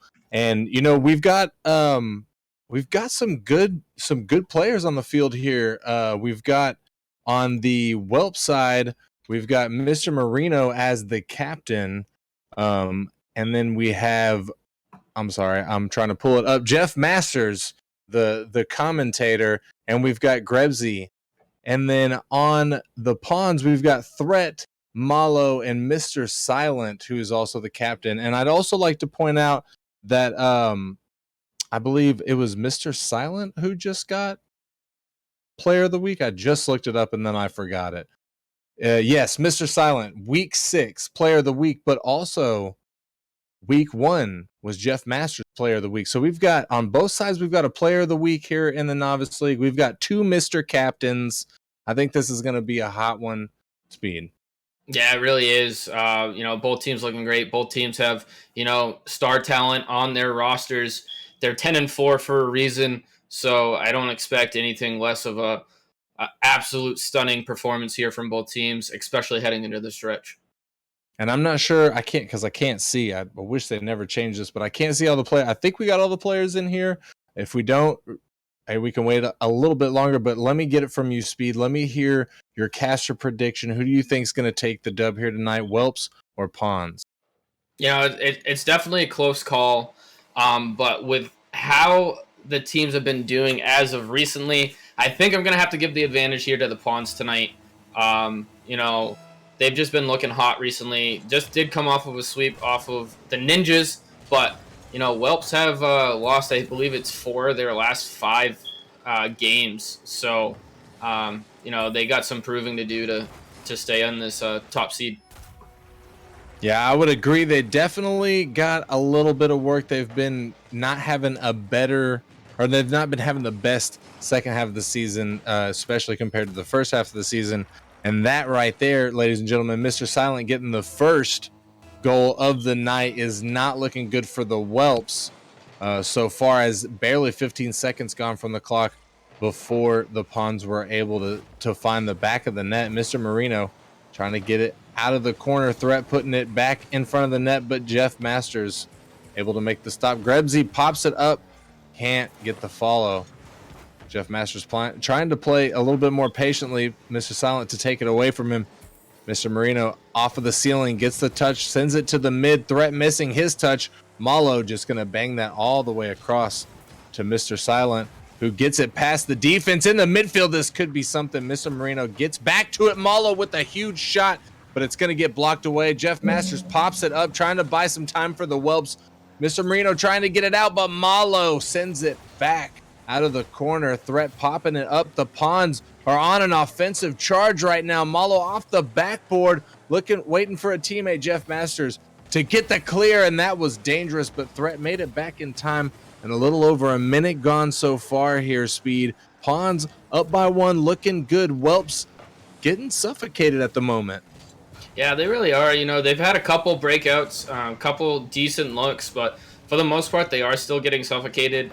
But other than that quick opening goal kickoff, they've done pretty good to maintain the pressure that the Pawns have continued to just pound down on them. So, it's only so much before a team can break. You can only hang on so much, Psycho.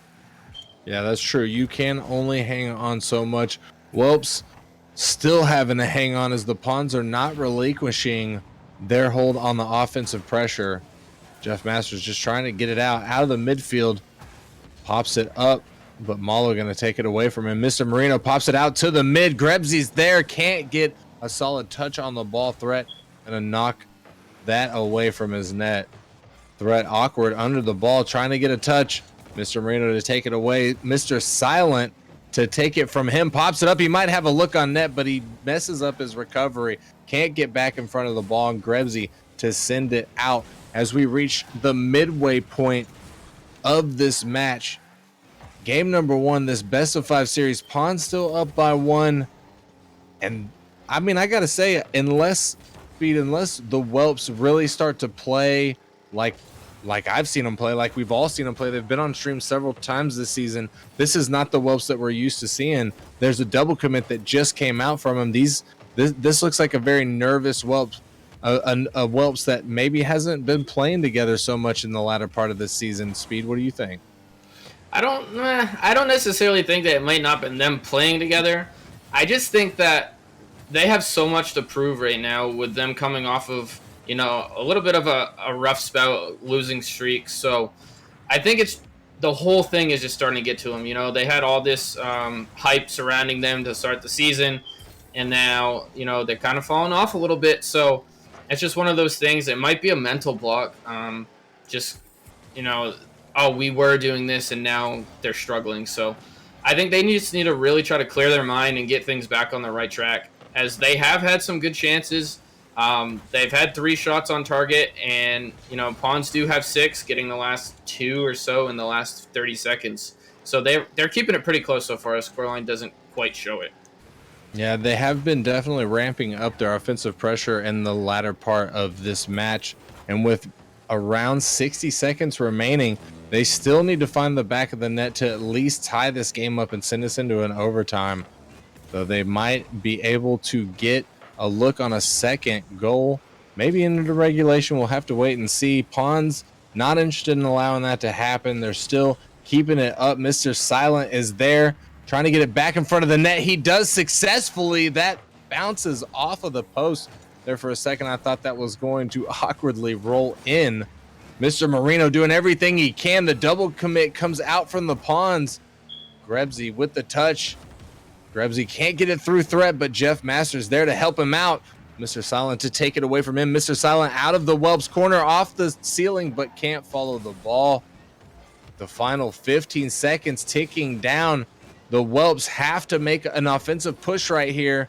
This may be the final chance that they have at tying things up here in game 1. Mr. Marino going, but can't get it through the defense as he's met with the 50. The ball only needing to touch the ground. Now Malo to get the final touch, send it down. Pawns taking game number 1 away from the Whelps. Looking pretty good, I gotta say. Whelps, though they did start to get a little bit more geared up in the latter half of that match, Speed, they're going to need to really, really pull the stops out here against the Pawns, I think. Yeah, they really are. And the whole Whelp squad as a whole, they started to get more pressure. They started to look really good at the end and turn it up. But also so did Mr. Silent. There was a minute 15 left. Mr. Silent only had 3 shots, and he ended up with 6. So in the last minute, himself for the Pawns put on 3 pretty good-looking shots, scary attempts as well. So if you're the Whelps, you really have to, I think, work on shutting down Mr. Silent here and just get back to, playing as a team as we all saw at the beginning of the season, and just clear your head and start over fresh.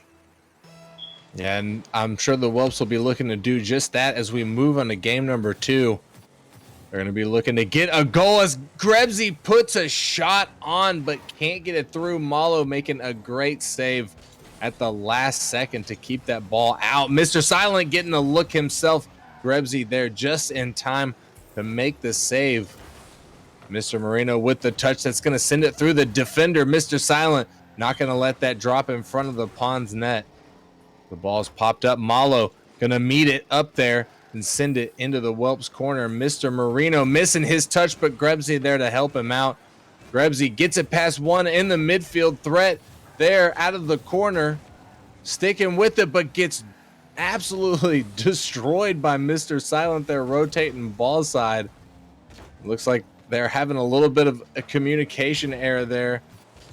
Two of the Pawns seem to be in the same area, but it works out as Thread sends a beamer across to the mid. Malo there to send it through the defense. Yeah, and that's a great play right there by Threat. finds the open man. Great positioning by Milo to be there, and just caught two of the Whelps defenders sitting on their back heels in net, and that's not what you want to see if you're a Whelps fan here. They struggled a little bit in game one. They had some good shining moments, but you definitely don't want to go down a minute into this game too. Yeah, that is a pretty tough position to be in. But the Whelps, I'd have to say, are probably one of the few teams that we could look at and be 100% sure they have the propensity to come back from a situation like that. They have, even though they've kind of fallen off in the last couple of matches, not been playing their best, they have already proven themselves earlier in the season that they are capable, do have the capacity to make turnarounds, make big plays, and we'll see if they're able to do just that here. If the Pawns are able to keep a lock on this Whelps roster, as Mr. Marino gonna get a sniper from the midfield. Yeah, and that's beautiful placement right there by Mr. Marino. Mr. Silent, not much he can do there. I don't think he expected that either. But even if he did, that's a tough shave for these novice players to try to make. So good hats off to Mr. Marino, putting it on target, trying to make something happen, and tying this one up with still plenty of time to go. Yeah, and I gotta say, in novice league, that's a huge skill to have right there, to be able to hit the ball that hard and accurately at the net from the midfield. You're going to catch a lot of novice players out of position, not necessarily out of position. They're just, like you said, Speed, they're not expecting that boom to come. They're seeing their two teammates there and they're thinking, oh yeah, there's going to be, a defensive situation here. And then that boom just comes and they're not expecting it. It goes over the head, goes in. Yeah. And that's the biggest thing. If you can keep your opponents on their toes, especially in this novice league, that's definitely one way to take a team by surprise and turn the outcome of a series here. And Mr. Marino did that excellently. And 30 seconds later, they're still looking pretty good. They get in a lot more pressure, kind of putting Pawns on their heels now, and they're looking pretty good here, Psycho. Yeah, they're definitely looking a lot better than they did in game one, though they still got some work to do. We are tied 1-1 with just over 2 minutes left on the clock, and we'll see which team is going to break first. Will it be the Pawns or the Whelps? Mr. Silent going up, getting his touch, but doesn't go towards the net. Malo with a shot on. Grebsy going to make the stop and pick up his savior medal for game number 2. Malo with the touch threat, just a little bit too close. His touch pops the ball up, trying to go for the demo. Jeff Masters ending up getting the demo on Mr. Silent instead. But the ball does get popped back towards the Whelps defensive zone. Mr. Marino off the backboard. He's awkward, can't stick with the ball. Jeff Masters trying to help get the ball out of the Whelps defensive zone. Malo up, misses his touch threat.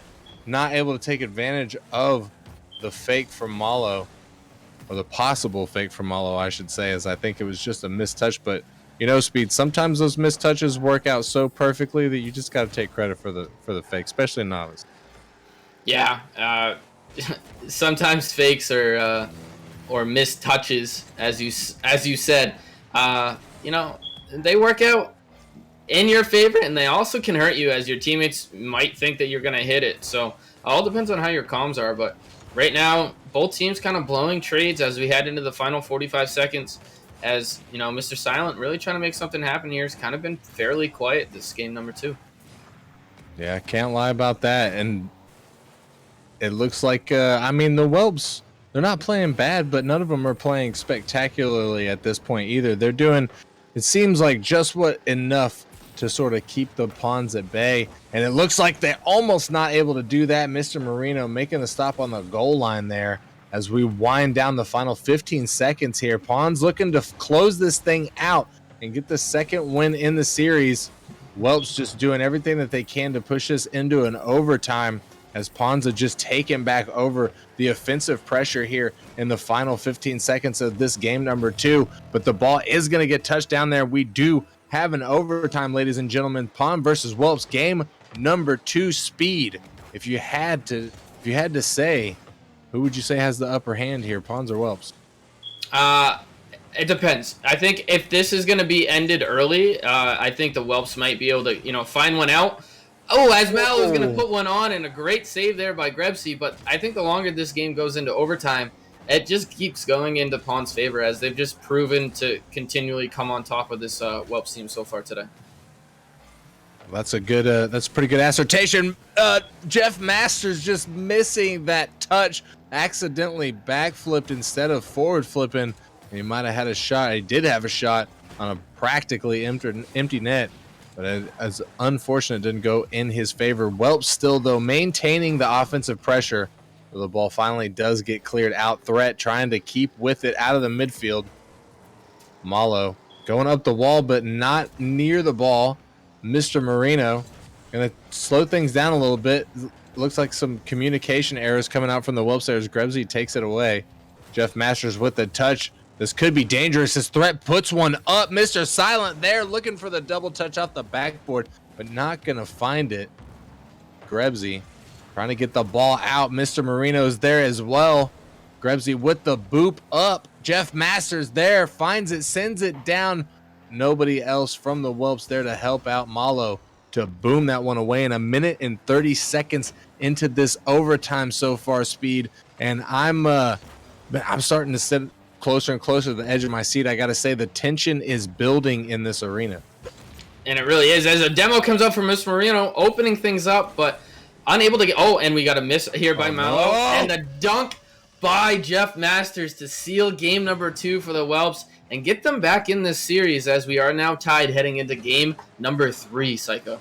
That's a feels bad moment right there for Mr. Silent as he gets in front of the ball, but just is a little bit too slow to get his car into a good 50 position. And Jeff Masters just going to absolutely clobber the ball off of the top of his car right there and take home the W. And Whelps got to be feeling good about that. I got to say, you know, they weren't looking so good in game number 1. They weren't looking super great in this game either. They did start looking a lot better in the overtime. And I think that's where they sort of found their groove. So I'm interested to see if Whelps are able to keep that groove moving into game number 3 or if Pawns are going to flip the tables on them again, Speed.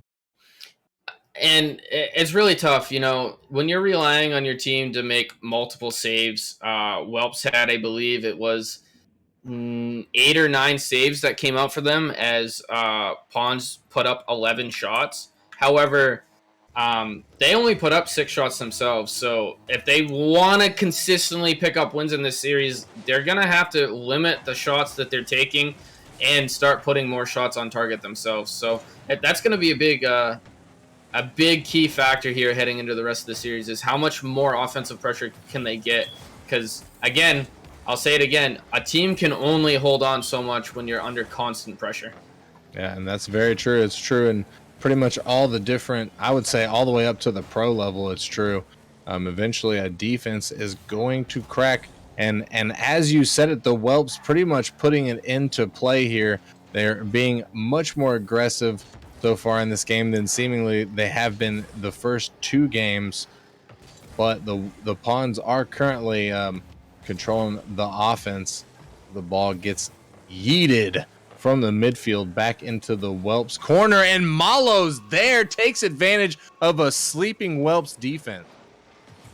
Yeah, and Malo, great positioning, sneaks in there, able to sneak it in between 2 of the Whelps defenders. And again, just little mishaps coming up from this Whelps team is causing them to go down early in these games.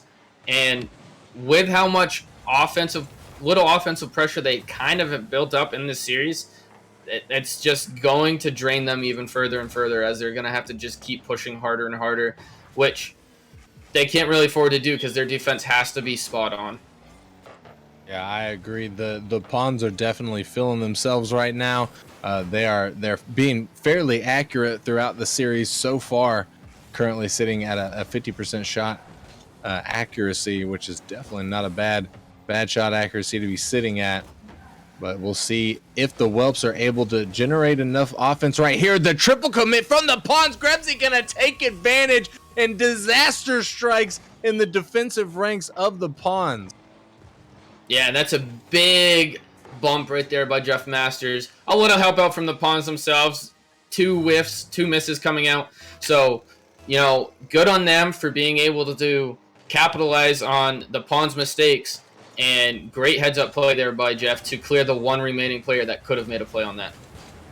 Yeah, you love to see the bump plays come out. Jeff Masters with the put. Oh my goodness. I'm not sure what's going on right now, but Jeff Masters got a great touch right there. And where are the Pawns going? I don't know. Again, another double miss. Great touch there by Jeff, finding his teammate wide open in the middle of the field, giving themselves the early lead as well now, as they are up with 3 minutes to go by 1 goal. And, this is definitely something, but Mallow says, nuh-uh, not yet. Coming back, and we're going to tie this one back up and go into a stalemate again. Mallow with the immediate clap back off of the kickoff. Not interested in hearing it. He's ready to kick it up a notch and bring things back. 2-2 now with 3 minutes and 13 seconds left on the clock. Jeff Masters sends it over to Grebsy, pops it up to the mid. Nobody from Pawns back. This could be dangerous as Mr. Marino's going to take an easy shot, take the lead once again. Pawns going to have to pick up the defense here, Speed, I got to say.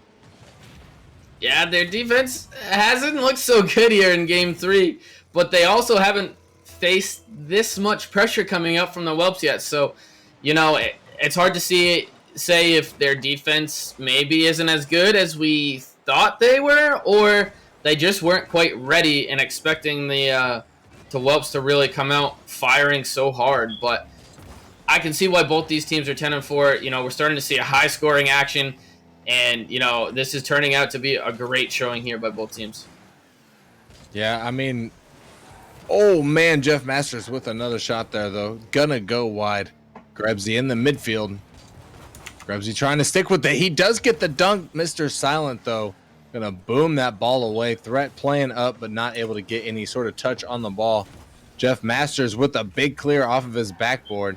Mr. Silent pops it up, bouncing off of the ceiling. And Grebsy gonna bang it. Jeff Masters is up off the backboard. Whelps could do something here. Grebsy was there, but gets beat out by the defense. Threat with the boot.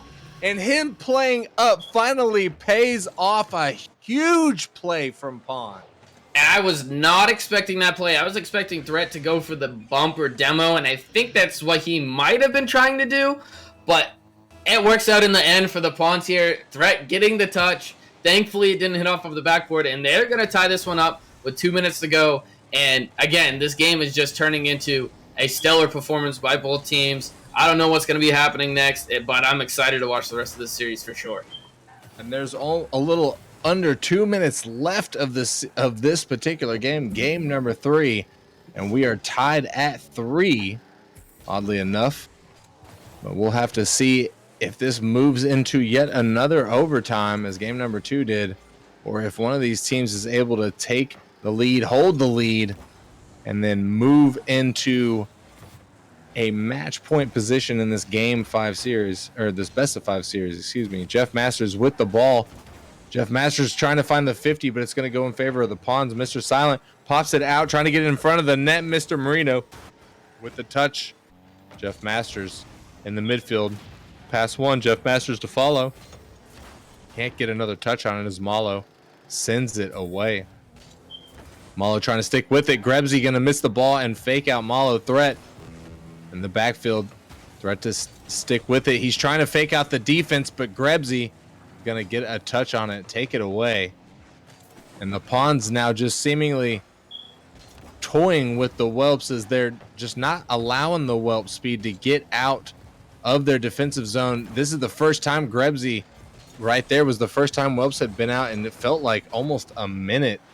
But the Pawns, starting to show a little bit of what they were doing in game number 1. Yeah, and this game, unreal. As a great save comes out there by Malo on a beautiful shot by Jeff. But 20 seconds left. We're looking really, really close and tight here, and I think this is going to go another overtime here. Unless Jeff Masters trying to beat him to the ball into the goal. Gets the demo, but unable to put it on the net. Oh, that's heartbreaking there if you're a Whelps fan. That was unfortunate for sure, as that definitely should have been a goal scored. But it wasn't, and we are now moving into an overtime. And game number 3, the second overtime of this series, Welps able to pick up the win in the overtime from game number 2. Will they be able to repeat that in game number 3, take the win here and move into match point position, or will Pawns secure that win and secure that match point? As we see a little bump, a team bump coming out from the Pawns there. Mr. Silent gonna just demo Mr. Marino as the fight of the misters comes out. Only one will remain. The ball gets pinched out of the corner. Grebsy there with it. Grebsy trying to follow, trying to look for something. Malo to take it away from him. Mr. Marino pops it up. Can't find a second touch. Mr. Silent sends it away. Grebsy to keep the pressure. Jeff Masters up, but Threat gonna knock the ball out of his path. Jeff Masters with a touch as he rotates out, trying to keep things alive for the Whelps. Mr. Marino with the shot. He's gonna hit the bar, go down out of the post. Grebsy trying to stick it in, but Malo to get in front of it. And a minute into this overtime speed, the Whelps just putting it on. They're up to 9 shots now. Yeah, they are. They're really putting it on. They want this game really bad. But the Pawns looking good still, not quite getting shots anymore and kind of on their defensive end. But when they are breaking out, they are making good things happen. As Mal's trying to get something to go right here. As he hits it off the backboard, and he's going to follow it up, and he's going to put it away and seal game 3 as the Pawns take the 2-1 lead in this best of 5. And that 1 minute and 30 seconds in overtime, Pawns take the win, take the lead in the series. Malo stepping up, getting the MVP for his team, and putting the Pawns into a great position for this series. That's got to feel good. I feel like Pawns were pretty much in their defensive zone for most of the game that game, and they definitely were outshot by the Whelps. However, they clutched up when they needed to. They had 6 shots, but they had 4 goals. So that was their accuracy was on point. And, moving into game number 4, Whelps could be looking at a loss here, could be looking at taking the big L and going home, or they definitely got to clutch up. They got to bring back whatever they brought in game number 2 and take these Pawns to a game 5. Yeah, and anything can happen in this game 4. We've seen both teams pop off, have huge offensive heavy streaks, and at the end of that game 3 there, Psycho, I forgot I was casting. I'm sitting here and I'm my draw was hung open, and I'm just watching, and I didn't know what was going to happen next. I didn't know what team was going to start with all the pressure and have all the pressure, and what team was going to come out with all these awesome, amazing saves. But Pawns came out with it, putting the Whelps on the back heel here, putting them on elimination match for this series. So, Pawns, this is really their Whelps. This is really their go time. Coming off of the rough streak that they're on. They've had good presence here in this series.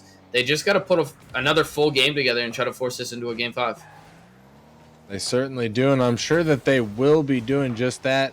Jeff Masters trying to get the ball in front of the Pawns net. Mr. Silent taking control of it. Threat pops it in the mid. Jeff Masters to put it off the Pawns backboard. Mr. Marino up for it, but Jeff Masters gonna get his own pass coming in and just murdering. And that's a great play right there by Jeff. Great read, getting back up, finishing that. Mr. Marino came close to making that save on his way down from his own teammate, but luckily Jeff slots it in just past him, giving them that 1-0 lead. And this is the start that you want to see here out of the Whelps to try to, bring this back and force a game 5. Yeah, this is exactly what they have to do. And now that they've got the advantage, albeit a very, very small advantage, they have to control it. They have to control the pace of this match. They need to play smart. They need to play methodical. Mr. Marino gonna do just that as he stays up, catches the assist from Jeff Masters, and takes a 2-point lead for Whelps. Yeah, Mr. Marino hit the weight room earlier today, out-dunked Mr. Silent there. So we got that Mr. battle going on between the two captains yet again. And Whelps looking really good in the first minute here in this game number 4. They do not want to go home without seeing at least a game 5. Yeah, that is certainly true, and you can tell they got it in their sights. They're not going to let this one go. There is still plenty of time as we're just under 4 minutes. Pawns certainly capable of bringing this one back. They have plenty of time. Malo off of the backboard to threat. Gets a huge play for the Pawns right there, cutting the lead of the Whelps in half. And that's a great play right there by Mallow, you know, choosing not to shoot that, going off of the backboard, knowing that his teammate's going to be there. That's a great heads-up play there by a novice player that you don't see too often. You know, you kind of see them want to be greedy, want to get the goal, put the shot on target, but him making the right choice there, knowing that his teammate was there, and all-around great team play by the Pawns. So keeping them in this game, 1 goal deficit now, and they're starting to turn it up and not let the Whelps take over this game. They're certainly capable of coming back, even in the, I would say, the final minute. As long as they're able to continue communicating, Pawns seem to be fine. There's been a couple of breakdowns of communications, a couple of double commits. In that game number 2, they were just having a terrible time defensively, I think, Speed. Their rotation seemed to always be off. There was never anybody back. However, they seem in game number 3 and in game number 4 here, they have cleaned that up. They are still trailing by 1, Speed, but I think it's just a matter of time. They're about to come back. Malo with the shot threat to follow up, and as I say it, it comes into fruition. Yeah, and, you know, that all started right there by Mr. Silent. Great clear, putting it on target, just missing the double attempt, but, you know, leads the missed shot, the missed opportunity, right to Mallow. Mallow putting it back on target, and they're looking really good. Bouncing back, that's what you want to see out of a top contender team, is their resiliency and not getting down 2 goals early on into a game really affect you. Yeah, most definitely. That is good mental, because sometimes going down 2 is just destroys a team. But it's good to see the Pawns were able to keep a strong mental. Ended up coming back. 2 minutes and 15 seconds left on the clock. Now we got a tied ball game at 2. Grebsy in his defensive zone, trying to stick with the ball, gets it past 2 of the Pawns, gets the pop. Mr. Marino with the double commit on him, but Jeff Masters was back. He gets the touch, threat in the mid. Malo off the backboard. Jeff Masters gets it past Mr. Silent, but Threat takes it away from him. Mr. Silent sticking with the ball in the corner. Mr. Marino pops up. The ball is shot from outside, but it goes wide. With a minute and 35 seconds left on the clock, Threat in the midfield. We still got a tied ball game here, Speed, and I don't know, it looks like both of these teams have sort of, I don't know if it's figured each other out or what the deal is, but they're going back and forth in the midfield. Neither one's allowing much offensive pressure as Jeff Masters gets a save from a shot from Threat. Yeah, both of these teams, you know, kind of looking like we did for most of game 3, going back and forth, trading blows, and it's getting really interesting. We're down to a minute left.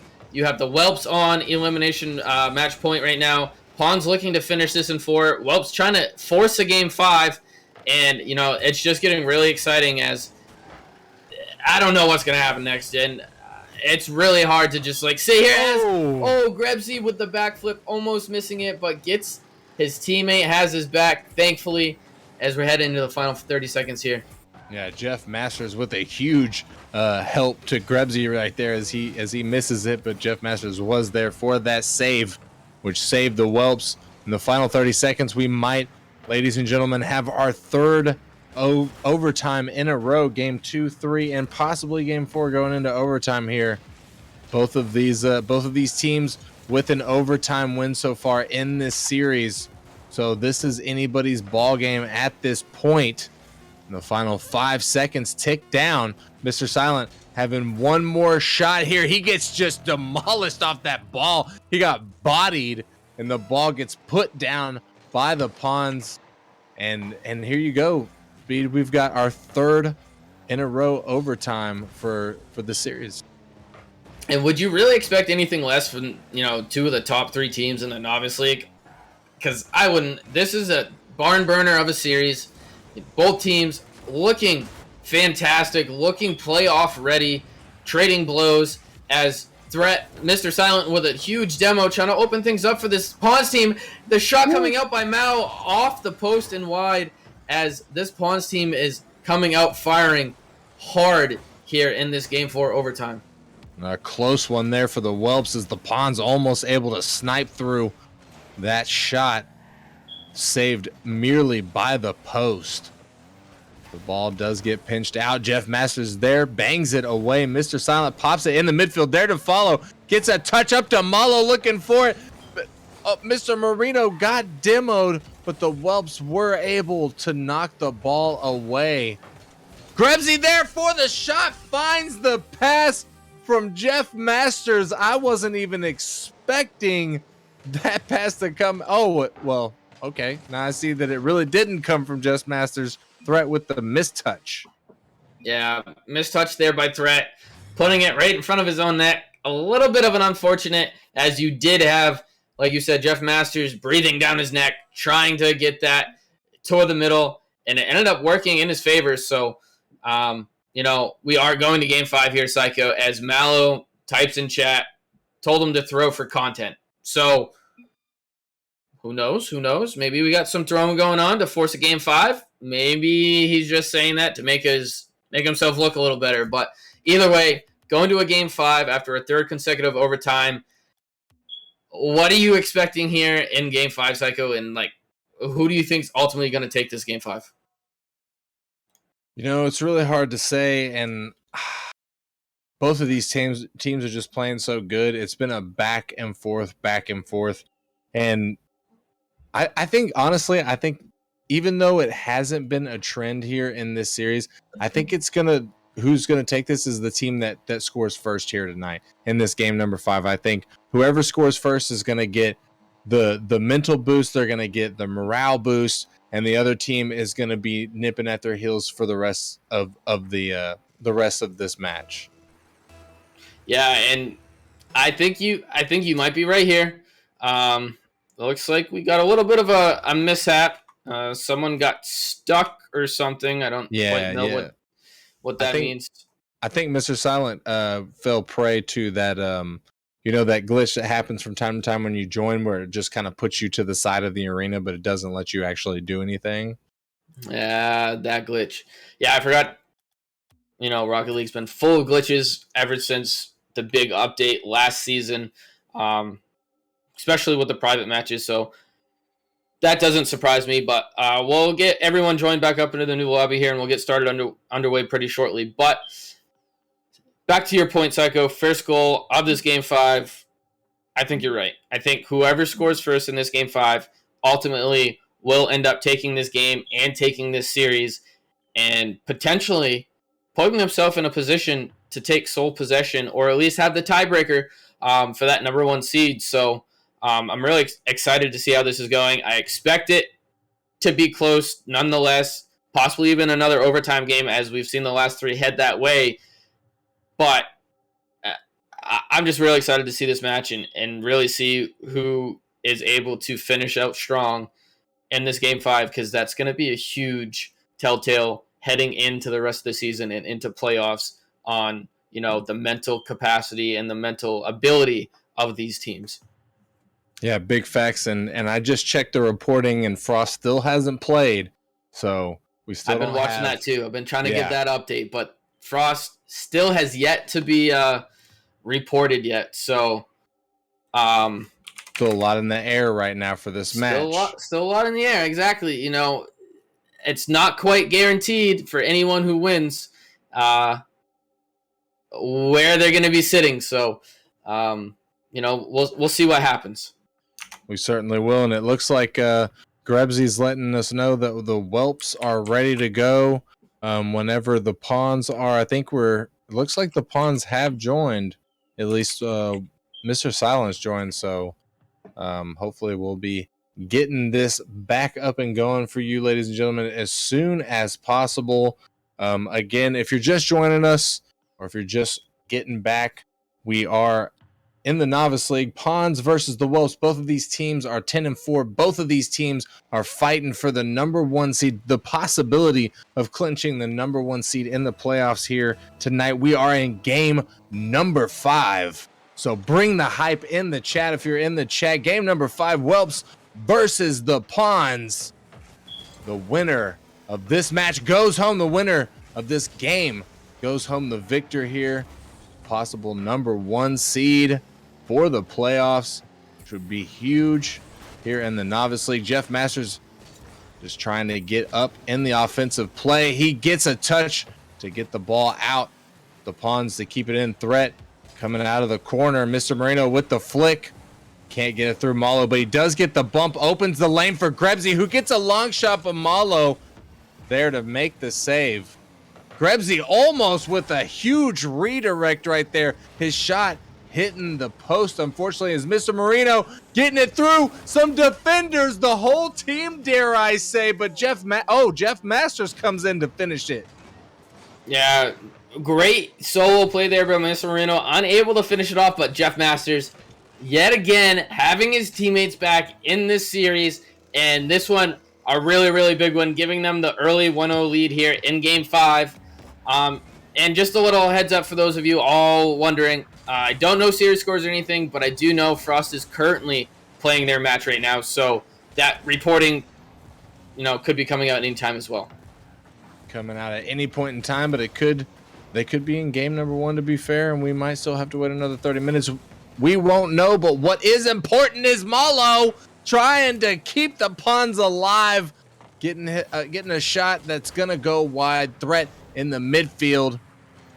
Threat still sticking with it. Grebsy gets in front of it. The ball is dangerously floating in front of Whelps. Malo there for the shot, gets it past the defender, ties things up with 3:33 left on the clock. And that is huge for Malo and the Pawns, as plenty of time left. Didn't really let that sink in that the Whelps scored, and they fired right back at an even scoreline here. And, I know we said whoever was going to score first had the advantage, but with how quickly they turned around and they were able to force that goal and tie it back up, I think it's, at this point, it's whoever scores next. Yeah, it could that's be the big thing right now. Yeah, and it could be, and I think you're right. It's with how fast they clap back, but Mr. Marino once again gonna come through. What a huge shot from the Whelps right there. They're gonna take the lead with over 3 minutes left. And again, talk about clapping back. Mr. Marino said, "You want to score? We'll take the lead right back." Boom, there it is, giving them the lead. Still plenty of time left, and it looks like we're heading into, what was that, Game 2, Psycho, where they had a high-scoring game, and they kept scoring back and forth, one each. So, we're looking for another really crazy, intense game here in game number 5. And I hope it goes OT, because this series, if I've ever seen a series that deserves to go OT, it's this one. And at that point, it'll be 4 out of 5 of these games that will have gone to OT.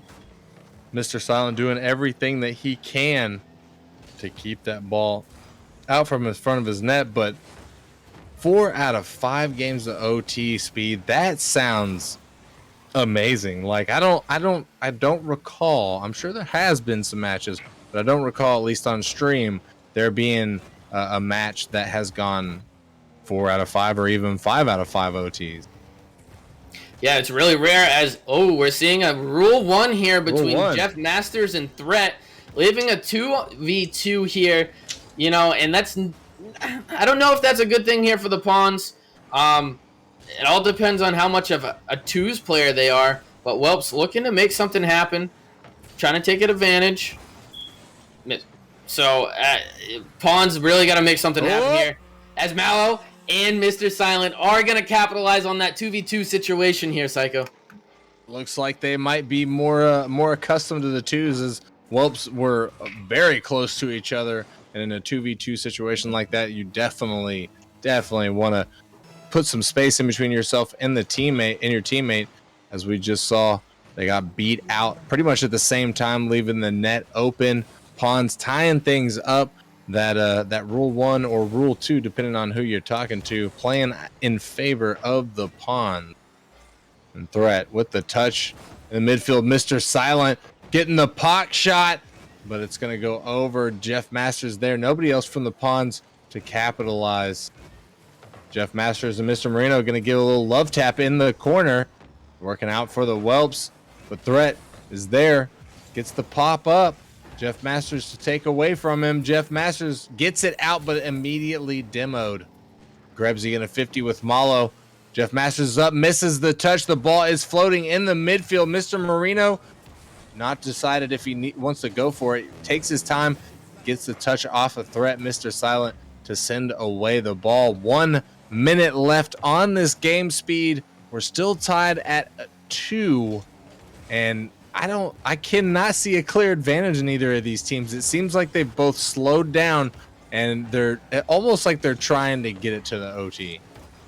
I think so. We already had talks about throwing for content. Maybe there's a little truce going on here to, stall this one out, force OT, make the best team win on the golden goal. But no, Mr. Marino's going to say no overtime here. I don't want any of that. And he's going to give the Whelps the late 1-goal lead. Yeah, and Grebsy missing that shot might have played out for the Whelps right there. Pons probably putting at least a little respect on his name, seeing him go up for the ball, expecting him to get a touch. He doesn't. Mr. Marino just coming from the backfield with a banger on the net the Pons were not ready for. And he does take the lead for the Whelps in the final 30 seconds of this match, down to the 15 now. Pons have to do something right here, right now, or they will lose this game and lose their chance at the number 1 seed in the playoffs.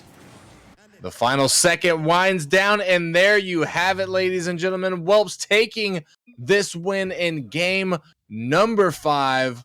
Not necessarily securing the first seed yet, as the Frost team has still not reported on their win or loss, but definitely upping their chances of securing that number 1 seed in the playoffs. And Speed, they definitely deserve it. They've had a fantastic season. Yeah, they really have, and it's nice to see them get back on the winning side of things. Whelps, well deserved. It could have gone the other way to the Pawns too. Great series overall. And, I'm looking at a potential grand finals matchup right there. And if that is, what happens to be the novice grand finals, I wouldn't be upset. Not if the series is going to look like that. Yeah, I don't disagree at all. That was a great series all the way to a game 5, 3 overtimes, 3 out of 5 overtimes. You'll love to see it. Both of those teams firing on all cylinders, putting on a spectacular show, especially for the Novice League. Gotta love the Novice League. They always put on a good show, except for, when they're doing novice moment things. It happens, but when they pop, it is jaw-dropping. And that was a good match. Like you said, Speed, I think you hit the nail on the head. If that's the grand finals, yeah, they showing up. They're going to give us some good content. Yes, indeed. And a little bit of an update before we do get ready to go. Word on the street is it's in game 3 between Frost and Genesis, and 1-1 is the series score. So, little birdie on the street giving me a little updates to give you guys live info. So we'll see. Keep your eye out on that to figure out who's going to lock up that 1 seed at the end of tonight's novice matches. But, we still got a lot of work left to go. We got 3 big games left to end the season after tonight. All divisional games. Anything can happen. A lot of seeding will change from here on out.